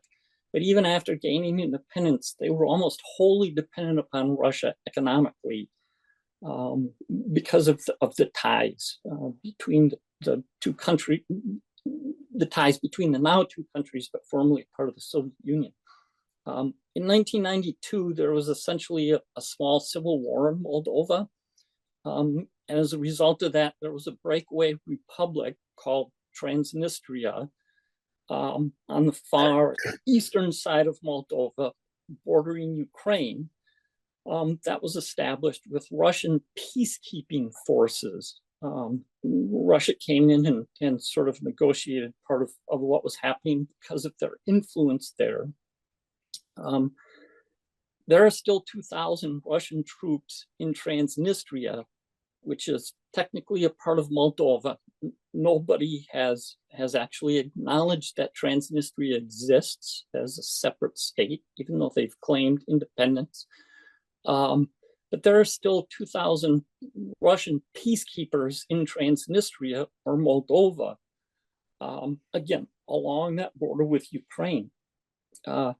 The Socialist Party has generally been in power from 1991, Communist or Socialist Party from 1991 to 2020. As a result, they were sort of always eastward looking, but claiming neutrality. Although, I'm not sure whose definition it was of neutrality, but claiming neutrality.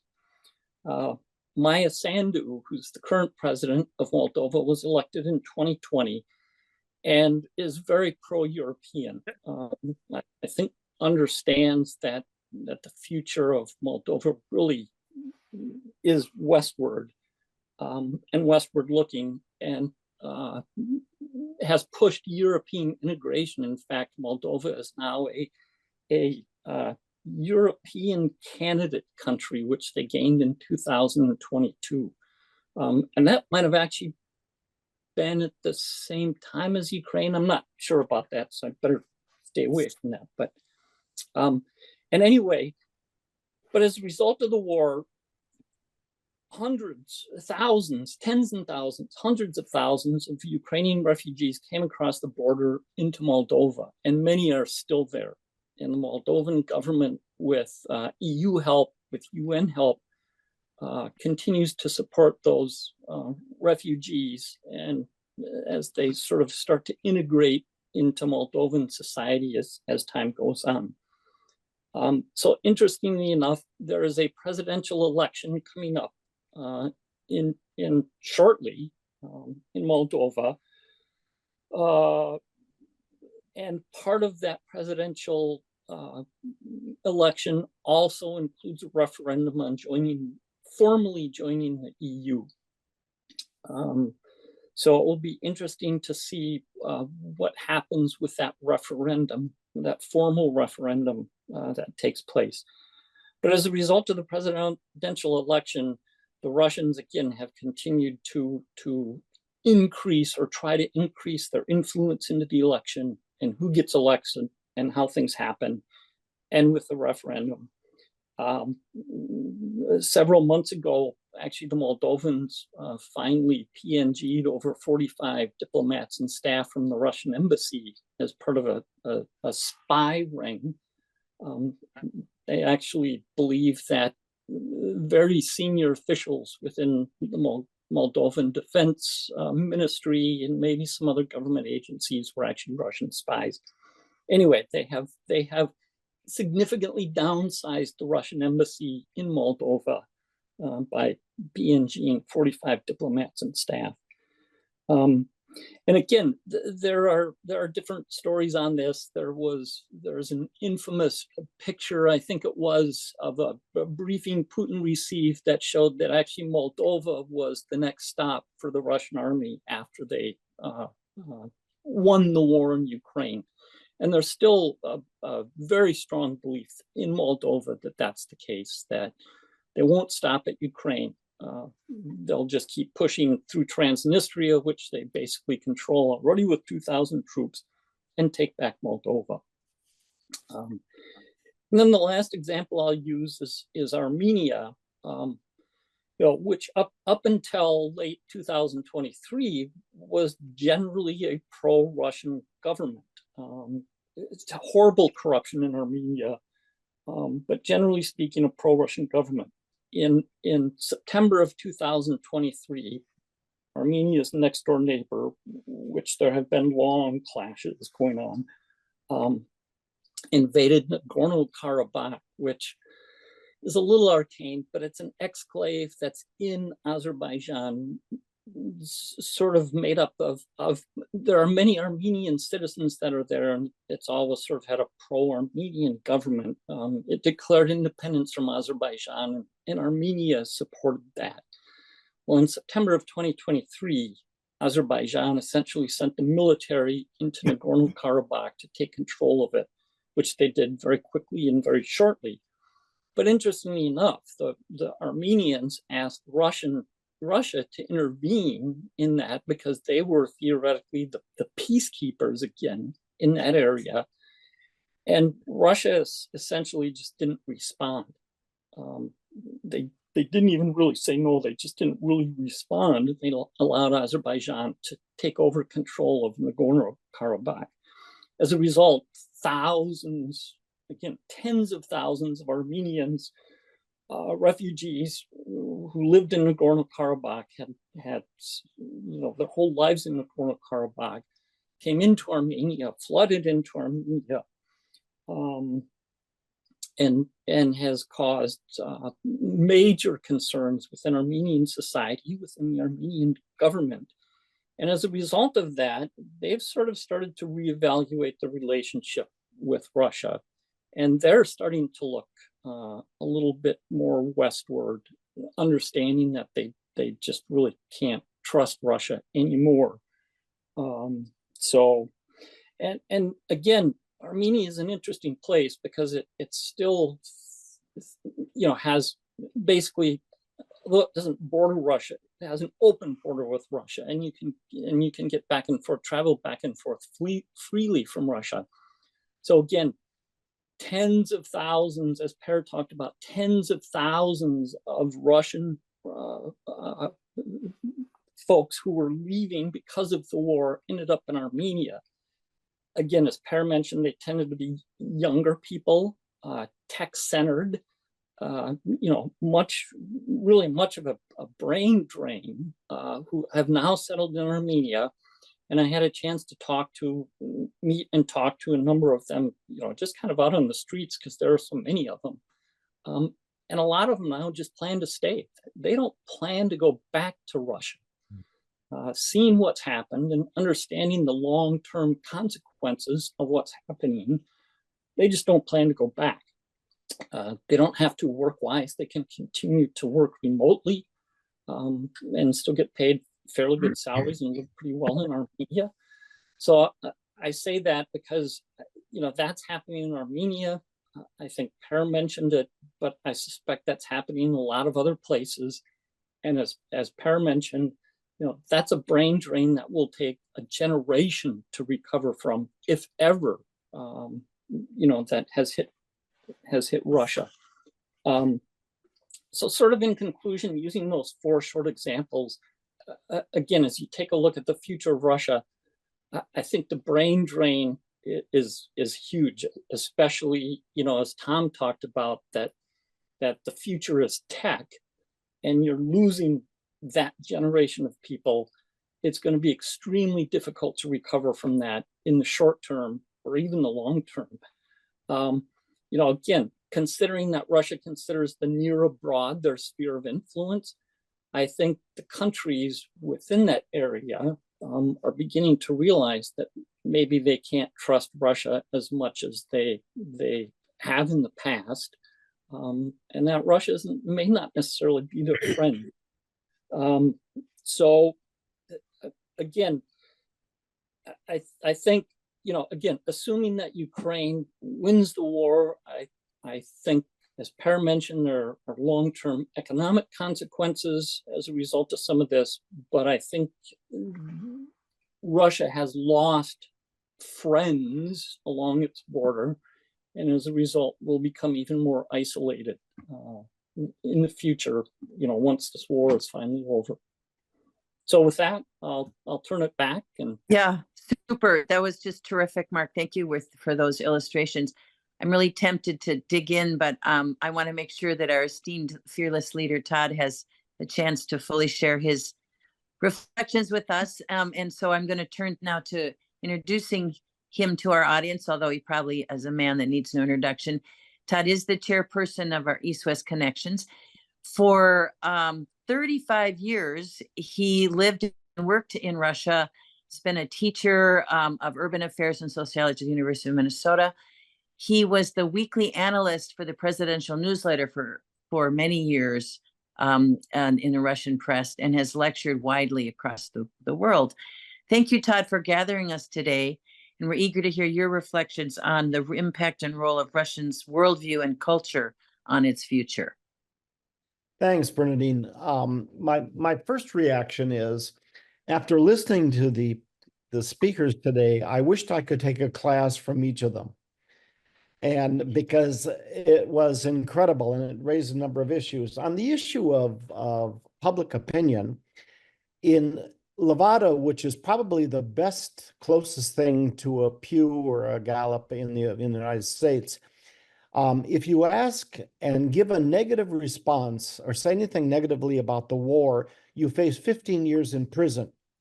If you know that you're going to prison for 15 years, it affects your answer. And everyone knows that, so that any answer, frankly, is somewhat questionable. Now, the question is the mindset.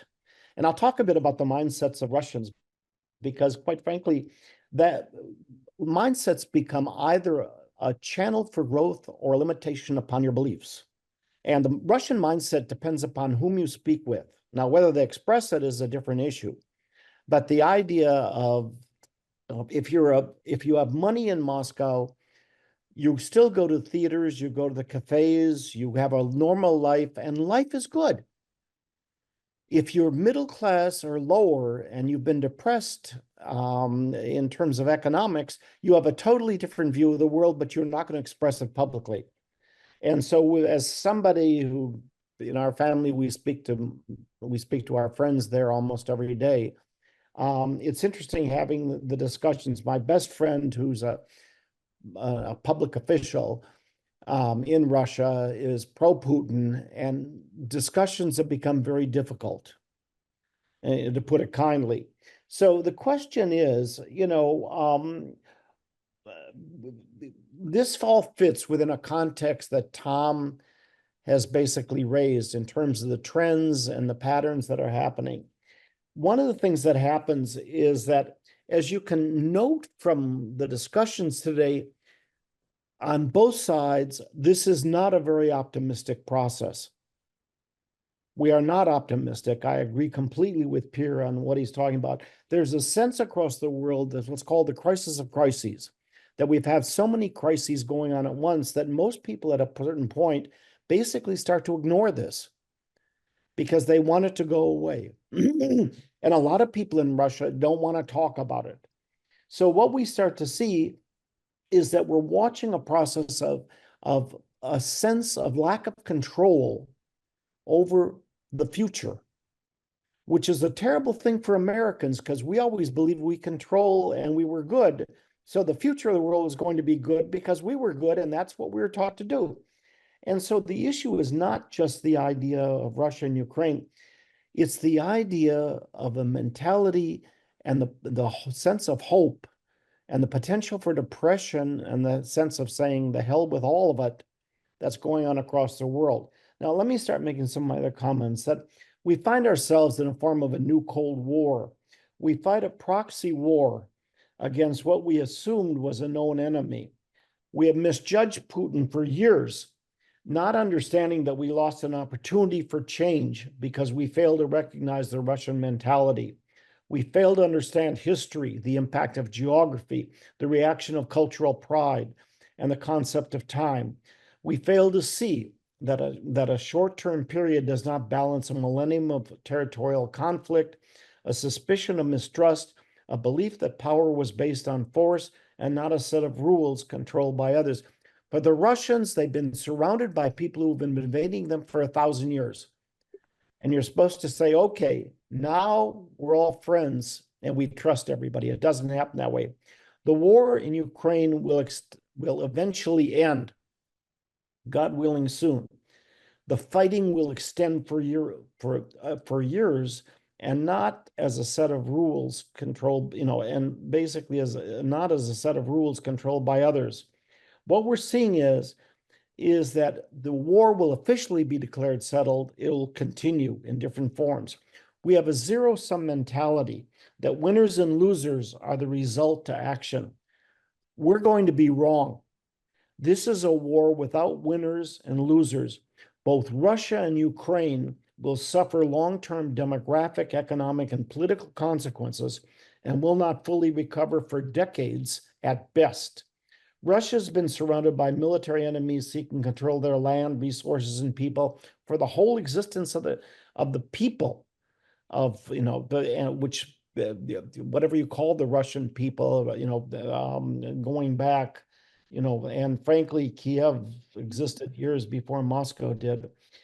Russia's developed a different thinking and philosophy based on thinkers like Ivan Ilyin, Alexander Dugin, and Lev Gumilev. They continue a tradition that Russia was not part of the East or West, but a separate civilization. Russia and Putin believe they are unique, misunderstood, and the savior and protector of traditional values of world morality and values. They fight against Western concepts of homosexuality, the role of women, lessening of traditional religions, modern life with pluralism, and modern society's basis on the idea of truth, not as a standard, but as a tool of control, and a sense that the world does not understand nor appreciate Russians and their central contribution to the world culture and morality. Russian leadership believes in Eurasianism. Eurasianism was based upon a combination of third worldism, resistance to westernization, which declared the cultural superiority, which now declares in Russia, the cultural superiority of the East over the Western world, and defined Eurasia in geographical terms shaped by those of Russian and Turkic heritage.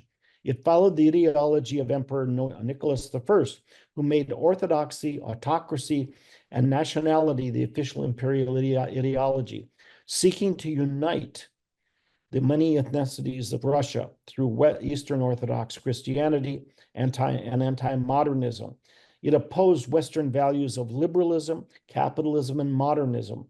The culture was a median position between Europe and Asia, born of the fusion of Slavic and Turco-Muslim people. The concept of Greater Russia incorporates ethnic Russians and Russian speakers living in territories bordering Russia. This ideology is acclaimed by Putin and tied to neo-imperialism, loyalty to the emperor, which is Putin in this case, and Russianness. Ilyin created a philosophy of the metaphysical and moral justification for political totalitarianism, issues of democratic fairness or economic inequality, and he allowed creation of kleptocracy and oligarchs. Putin's return to leadership in 2012 cemented a media-saturated, authoritarian, totalitarian state, which Ilyin desired. Putin could have produced a rule of law state. However, he made economic crime systemic. When the state becomes a criminal enterprise, the rule of law becomes incoherent, with inequality entrenched and reform impossible. Putin combined these concepts with a belief in his own expanded Russian exceptionalism, infallibility, and all permissiveness. He claimed that the West recommended or reflected these flaws. In reality, these were his beliefs. He was speaking from a position of injured pride and a complete sense of insecurity. Putin's a historian, tied to the past and believing it reflects the Russian future. Russia has always desired Western recognition for their great power status. Another opportunity to change through the multipolarity to destroy the world that the US has made basically formed the basis for his actions, working with the new quote-unquote quartet of chaos, Russia, China, Iran, and North Korea, which are all tied to the idea of a distrust of the US-led world, even with varying visions of the future. They have developed a strategic transactionalism, conducting bilateral trades that are each in each party's narrowing self-interest and sometimes in the collective interest also. The basis shares a belief that the more powerful and troublesome each becomes, the greater the possibility that others have to capitalize on chaos. And chaos is what they desire. As Hal Brands of Johns Hopkins notes, this becomes a, quote, distraction dividend. Putin took control of the oligarchs, their communication channels, and the ability to create a new reality for the masses, promoting faith in Russian virtue and a questioning of facts, engineered by Vladislav Surkov, known as Putin's Rasputin. The world became what Ilyin imagined, a dark, confusing place without a fixed truth, which was declared by Putin. For Ilyin, Russia should create a Christian authoritarianism, similar to Franco in Spain. Like Dostoevsky, Ilyin felt Russia had a duty to preserve its traditional autocracy and resist Western liberalism. Putin admired Ilyin and had his regional governments all read Ilyin's book. What is central to Ilyin was his support of the, quote, Russian idea, a set of concepts expressing the historical uniqueness, special vocation, and global purpose of Russia. Alexander Dugin influenced not only Putin, but the emerging European populists, far right. He helped to shape Putin's authoritarian ideological thought, which places Russia at the center of world history. His fourth political theory allows an invasion of Ukraine as part of a larger world vision, combining elements of liberal democracy, Marxism, and fascism, which Dugin believed would counter liberalism and Western denial of mysticism and tradition. He noted, quote, "We are all against liberal postmodernity, modernity. Dugin's book became mandatory reading in Russian military universities. For Dugin, Atlanticism, with its liberalism, free markets, and democracy, must be pushed out of Eurasia and replaced with hierarchy, tradition, and a strict legal measure. Russia had centuries of an almost paranoid suspicion of outsiders, new political thinkers like Dugin and Ilyin and others who legitimized a centralized state and a clear philosophy of Russia's world action and a psychological reaction to what they believe was the loss of empire, respect, and influence by Western powers who only pretended to care about Russia, but only cared about them as an entrepot for Russian resources. Putin changed the thinking of Russia. State capitalism with oil and gas brought a new wealth, allowing Putin to rebuild what he felt was to be Russia's fate. Success in Georgia in 2008, the control of Crimea in 2014, and military action in Siberia, in Syria, which we didn't respond to very well, confirmed in the Russian mind that they understood a history which favored Russian action. They watched as the US and West did not react militarily. They understood that the West complained about Russia, but feared strong reaction. Putin felt that the world desired access to the Russian market, depended on Russian resources, and at base feared Moscow's potential use of nuclear weapons. The Russians believed the world was afraid of Russia and could not understand nor appreciate their culture and importance to the future.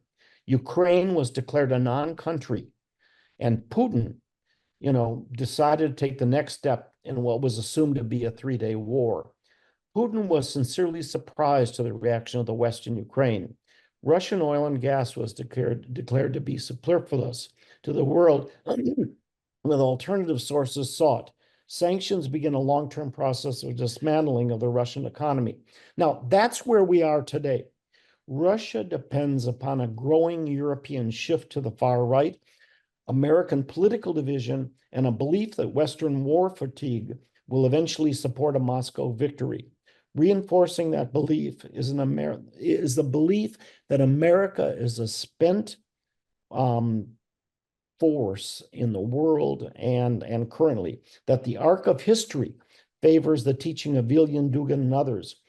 What about the future? Is Putin correct? No, he's not. You know, not simply about Ukraine, but about the US and the West. Russia has lost over 500,000 injured or deceased soldiers. They have seen between 500,000 and 1 million of their best tech minds leave, with most choosing not to return. Sanctions have cut them off from Western technology, financial investment, and replacements for airplane, automobile, and world innovations. The nations of the former Soviet Union fear a Russian victory because they possess numbers of Russian speakers who represent for them a potential pro-Russian base for Moscow interference. Ukrainian missiles and drones will damage billions of dollars of Russian infrastructure. Russia will remain a pariah for much of the world, but will balance that with support by China, India, and autocratic leaders in Africa, Asia, and Latin America. This will become a long-term loss for Russia, since China and others will soon require only Russian oil and gas, but the fleet of ghost ships, which they've had to create, will be affected by Western secondary sanctions and the replacement of Soviet resource lines going west to Europe, basically to a north-south system which doesn't exist, except for the hope for power of Siberia too. That will take years, if ever, as Pierre noted, to develop. The impact of over 40% of the Russian budget for the military reflect losses for health, education, and social welfare for the vast majority of Russian citizens. The 2025 Russian budget increases spending on defense by a quarter to $145 billion. The real expenditures on security are higher, producing the 40% budget figure. In 2025, from 7.7 trillion rubles this year to 6.5 trillion next year. The economic division of classes within Russia will increase anger and place additional pressure upon the Kremlin. The reality is that any possible Putin replacement will be more hawkish than Putin. Western political division will continue for years, providing an opportunity for Putin to press for his vision. With his program of training the youth in groupthink, with new textbooks, youth disinformation, and the control of alternative information, becomes his basis of long-term conflict in the world. This is a Cold War too, without the limitations of nuclear war and lack of citizen and governmental channels previously provided. We had people on both sides who wanted to work together in the past. This has become more difficult. We've developed a process of parallel civilizational states where words and concepts have meaning, which lack understanding by others.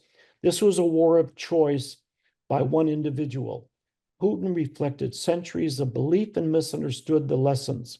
His mistake was also made possible by an American and Western lack of understanding of Russian history and thought. Our short-term view of civilization reflects a sense of hubris. We believe so much in our sense and our systems, we could not accept the possibility that the beliefs of others or the criticism of American patterns were worthy of consideration. We are fighting to save Ukraine. The Russian leadership believes they are fighting to save the world from forces like ourselves. I would love to tell you that I'm wildly optimistic. I am not. We have built smart cities, smart bombs, and smart systems, but we have not built smarter decision makers. We will spend the coming years seeking to avoid the possibility of world annihilation. Hopefully, by that point, smarter decision makers will appear.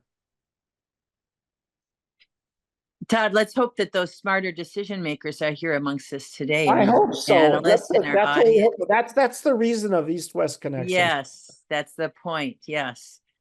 Well, thank you very much for those thoughtful reflections about Cold War II and what it might mean for us. And as we wind up our time together, Tom, I'm going to turn to you and ask if you could help us kind of bring it back up to the high level look. Here we are, Americans, most of us, we assume. Could you share with us your answer to the question of, does the United States have vital interests in the outcome of the war? And if so, what are America's vital interests in what's going on in that part of the world? Well, that's the big question. And of course, there's a lot of disagreement on that, even in Washington. I mean, you've got, I think that most of Washington, probably both parties right now, see this as a vital interest, that that Russia should not be allowed to determine the future of a free country like Ukraine. You know, all through history, large powers have made deals over the heads of, you know, what they call the bloodlands. And I think early on, I remember Bill Burns saying this at a luncheon, you know, that we were not going to make a deal over the heads of the Ukrainians, that those days were past. That was the 19th century of great power cynicism.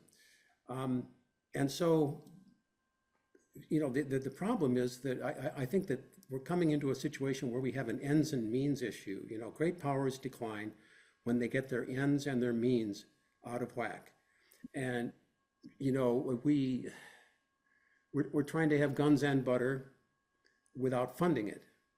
If you look at our deficit right now, it's just skyrocketing out of control.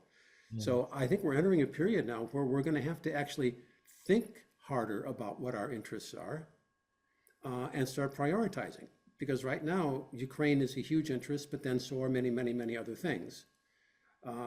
And so, and I don't see exactly how that's going to go. You know, there are new institutes in Washington, like the Quincy Institute, and there are commentators like John Mearsheimer and Jeff Sachs, and you'll see them on YouTube and new media. You will not see them in the mainstream media, but who are arguing that really the whole issue was a miscalculation with NATO expansion. That this was, in a sense, like the end of World War I rather than the end of World War II, rather excluding the defeated or overcome power and treating them, you know, disrespectfully.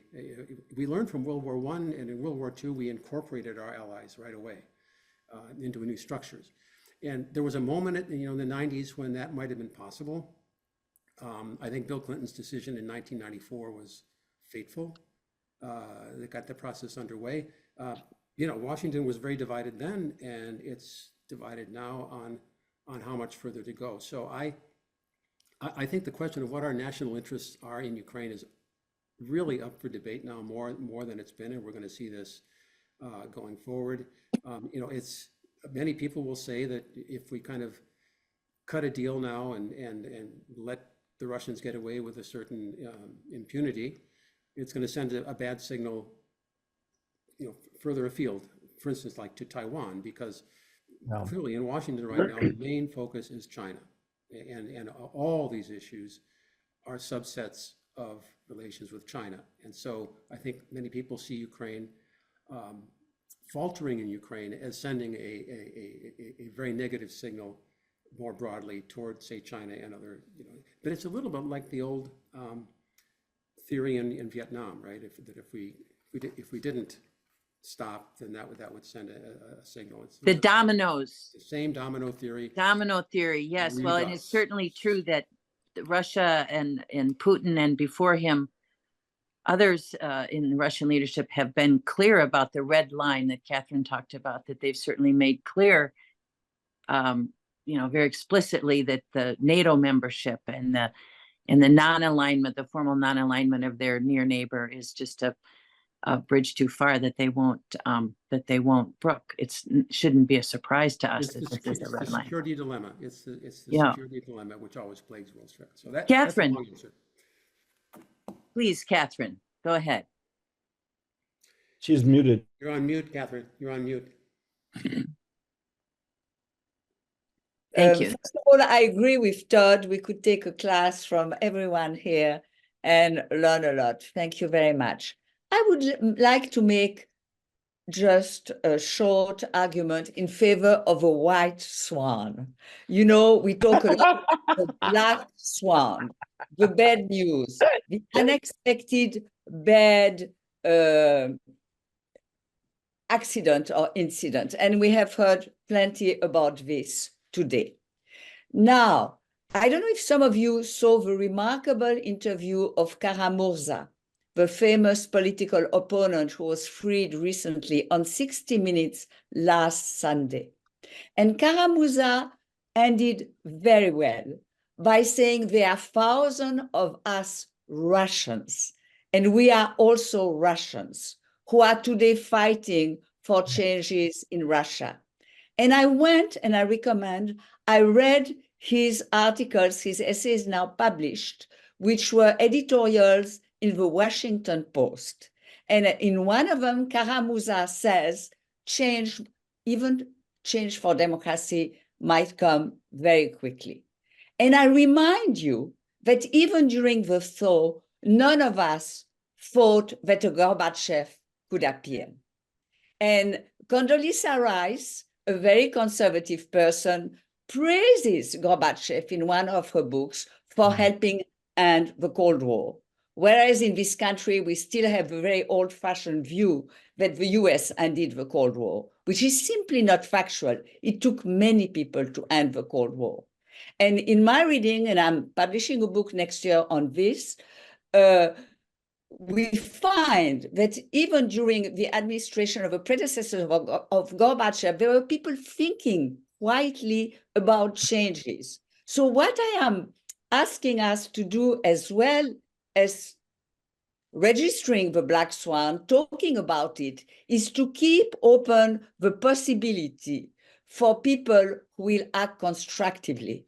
And this week I was interviewing two very fine Russian émigrés for what has replaced the Fulbright program, which was canceled by Putin earlier. And we have to remember Yakovlev. Yakovlev was one of the first Kennan Fellow in the late 50s. This man became the closest advisor to Gorbachev. Years later, I agree, but he transformed from being a Stalinist to a reformer, and he advised Gorbachev on glasnost and perestroika. And then later, after Gorbachev went out of power, was a major advocate for acknowledging human rights violation in Russia.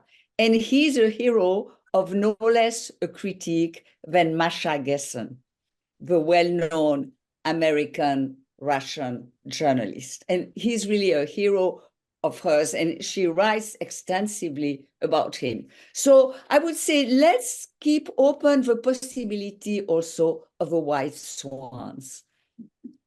Thank you, Catherine. Per, I'm going to turn to you now and ask if you'd like to comment on the question of West, NATO, or U.S. vital interests in the outcome, and if so, what they are. Well, I'll echo. I think there are a couple points that have already been made here. One around the precedent that it does set and send signals to the rest of the world, and this is a and it is a very important signal that the rest of the world needs to see around maybe impunity, maybe to borrow the words that were used earlier, and the consequences for taking advantage of other partners. So that's I think that is very much in the West's interests, and certainly one that we're looking towards. In terms of some of the other broader interests, or maybe some of the other dynamics that exist at play as it plays out from a economic point of view, the U.S. and Western position of continuing to maintain dollar dominance in other areas are certainly central to many of these themes. Being able to continue to maintain a strong counter to the rise of Asia and other points do continue to play themes in this. So I think the West is heavily invested in an outcome both of fairness and for economic equality, frankly. Yeah. I want to share my personal belief that I think the West often misreads Putin's intentions in terms of invade, the domino theory. Once they take Ukraine, then they're going to take other countries. And Mark, in your remarks, you referred to the belief among many Moldovans that Moldova is next.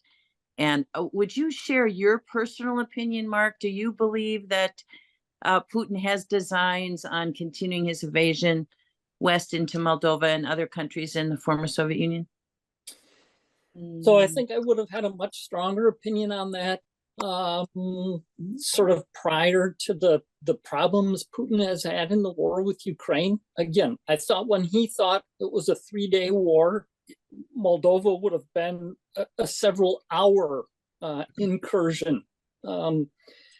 I think now that we've seen the way the Russian army has gone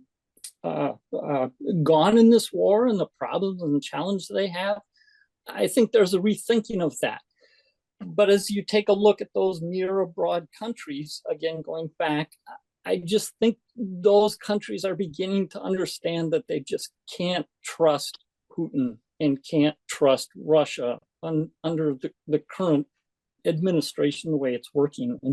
And I think, again, they may not necessarily now believe that they're next on the list, as Moldova did, but they're reevaluating their relationship given what has happened.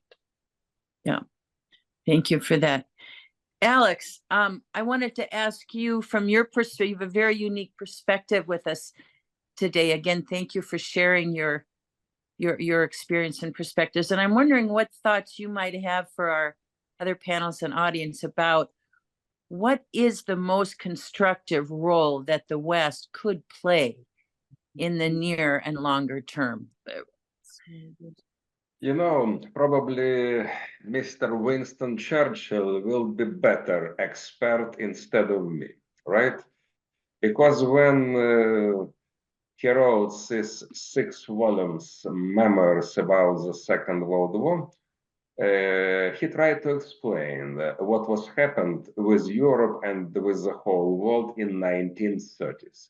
And he openly told that actually everything what was happened was due to the Western naivety, let me say so. Naivety. And my concern, dear Bernardine and our esteemed audience, just let's avoid finally this naivety. Because what I'm to say, excuse me, in 1994, my country, Ukraine, voluntarily simply gifted the 3rd nuclear arsenal in the whole world. In response, we received Budapest guarantees, Budapest memorandum. Shall I continue or no? What was happened in 2014, right? Thanks to Mr. Obama, we respect him very much. He imposed sanctions. But sanctions, it was not a guarantee from Budapest memorandum.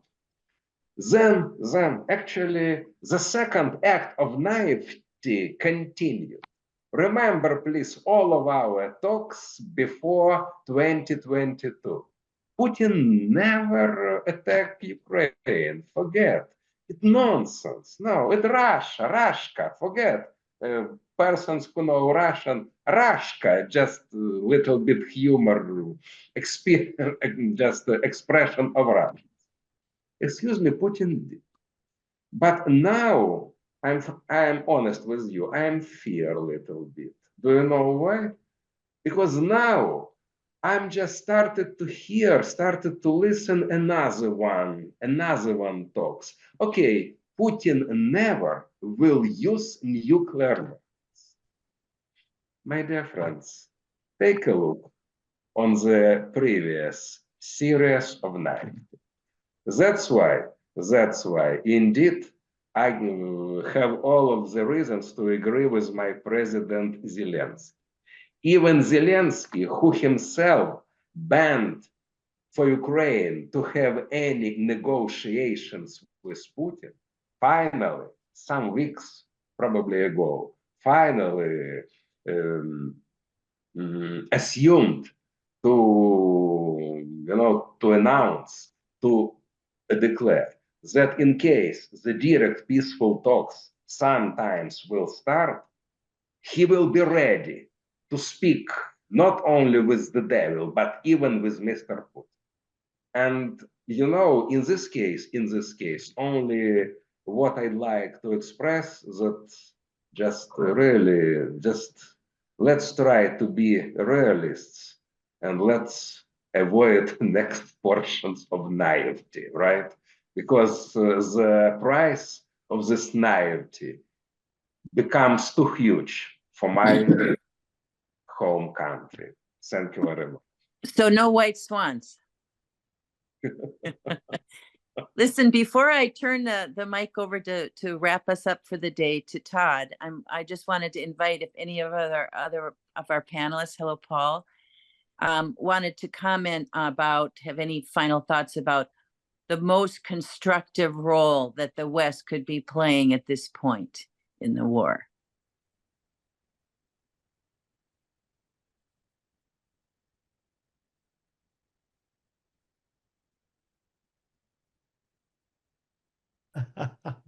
Well, I think going back to the thing I said at the very beginning is that the offer of NATO membership needs to be credible. As long as that is not actually a credible offer or real option, then I don't think any amount of aid that is going to be sent Ukraine's way is going to make a difference. Mm-hmm. Thank you, Paul. Anybody else want to respond to that before we turn it to Todd? Catherine, go ahead. You got to unmute. I would like us to have more open debates, especially in US media. As Tom mentioned, there are people such as the Quincy Institute, Anatol Lieven, Simon Sharap. They are never practically cited in our major media. And I consider this a real problem because we don't have option.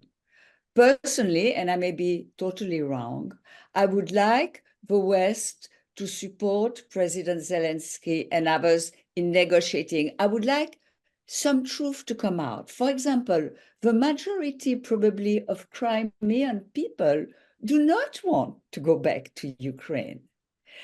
Also, what happened, isn't it right? Yes, you agree, Professor Kamarenko.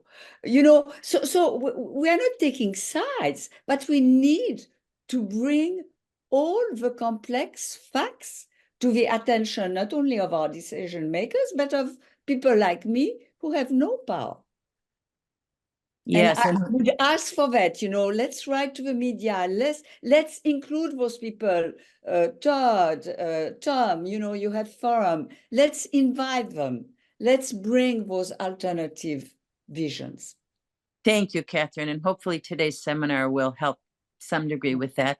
Todd, with that, I'm going to turn it over to you and invite it to close us out for the morning. Thank you, Bernadine. Good job by everybody. First reaction was, Catherine, you're completely wrong. We've defined you as the white swan for many years. And so there is a white swan. Unfortunately, what we need is for the world to see it in a broader sense. Secondly, is the idea. One of the things that struck me during our discussion today was the idea that words matter only if they're believed. If people don't see a red line which is being enforced by actions, then words matter little because they know they're not going to be supported. And so we have to build a sense that people understand that actions reflect more than words. Next is the idea that we have a process going on where it's the secondary and tertiary factors which are frightening to me that are being developed across the world. There's a growth of Russophobia across the world, which is really sad because when you've got a great number of people, excuse me, who have left the country, who are violently opposed to Putin, violently opposed to the war with Ukraine, and see Ukraine as their brothers, and a good share of the people in Russia, it's estimated up to 1/4 has some form of Ukrainian family or ties in some way. You know, then at a certain point, criticizing a people, and in some ways this rubs off to our you know, who are Ukrainians, and what Putin's trying to do is destroy the concept of Ukrainianness or being a Ukrainian. Is that if that becomes effective, you look at the question of the rest of the world sits there, and all of a sudden for generations being a Russian will be something bad. There are a lot of good Russians. So we need to define the difference between governmental actions or leadership at a moment in time, as opposed to the idea of the people who share certain things such as language or philosophy at that, you know, that point.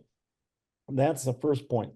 Secondly is, what if you had to define the concept of what are the United States' interests in the world at the moment, what are they?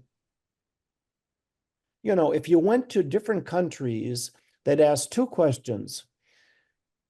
And this is phrased with the idea that most people need to believe in something that's going to be carried on over a period of time. It's not just a short time, it's a long-term process also. First aspect is the idea about they know what Russia is going to stand for. Even if Putin leaves, like I said, people that are more pro-Putin than Putin may replace him. So they know what the definition is going to be. But what is our policy? That's the first question. In a lot of countries, will we stand up for what we believe in terms of support of democracy and liberalism and the idea of capitalism, and all those are being questioned at the moment. Secondly is the question about how long will that last? Can you tell me what, if there's a change in policy in the United States in the November elections on January 20th, what will the policy be then? Who knows? You know, and so you go to countries and they're hedging because they're not only sure of where we stand at the moment, but where we'll stand in the future. And that's not the basis of a long-term trust or relationship. So one of the points that's here is the idea of the reason we held this discussion and the reason that East-West connections exists is the idea that it's, Catherine, you're wrong. We don't have total power, but we still can build relationships between people. And that's hopefully the power we have. You know, and to bring about, I watched the idea of discussions, the bridges that were built during the Cold War, the initial Cold War, and that there were not just the idea of the straight telephone lines, but of trying to understand why other people were asking, and why not just fear, but the idea of commonalities. We've stressed differences so much, we haven't stressed commonalities. With that, I want to thank everyone that came today. I want to thank all of our brilliant speakers. I want to thank Bernadine, who every day exceeds a sense of brilliance and positiveness and organization, which someday, if I live to be 200, I will hopefully attain at least 50% of that. And I wish to thank Catherine Galligan and Sophia Chamarel, who basically did the technical and the organizational support to help make this possible. And I want to thank everybody for, practically everyone stayed for the 3 hours that we did. And either you're trapped in your houses and can't get out, or have an incredible level of interest in these subjects. And for that, we thank you. And so we'll sign off and say, God bless and go. Thank you. Thank you, everybody. Thank you. Thanks, everybody. Thank you. Thank Be you. well.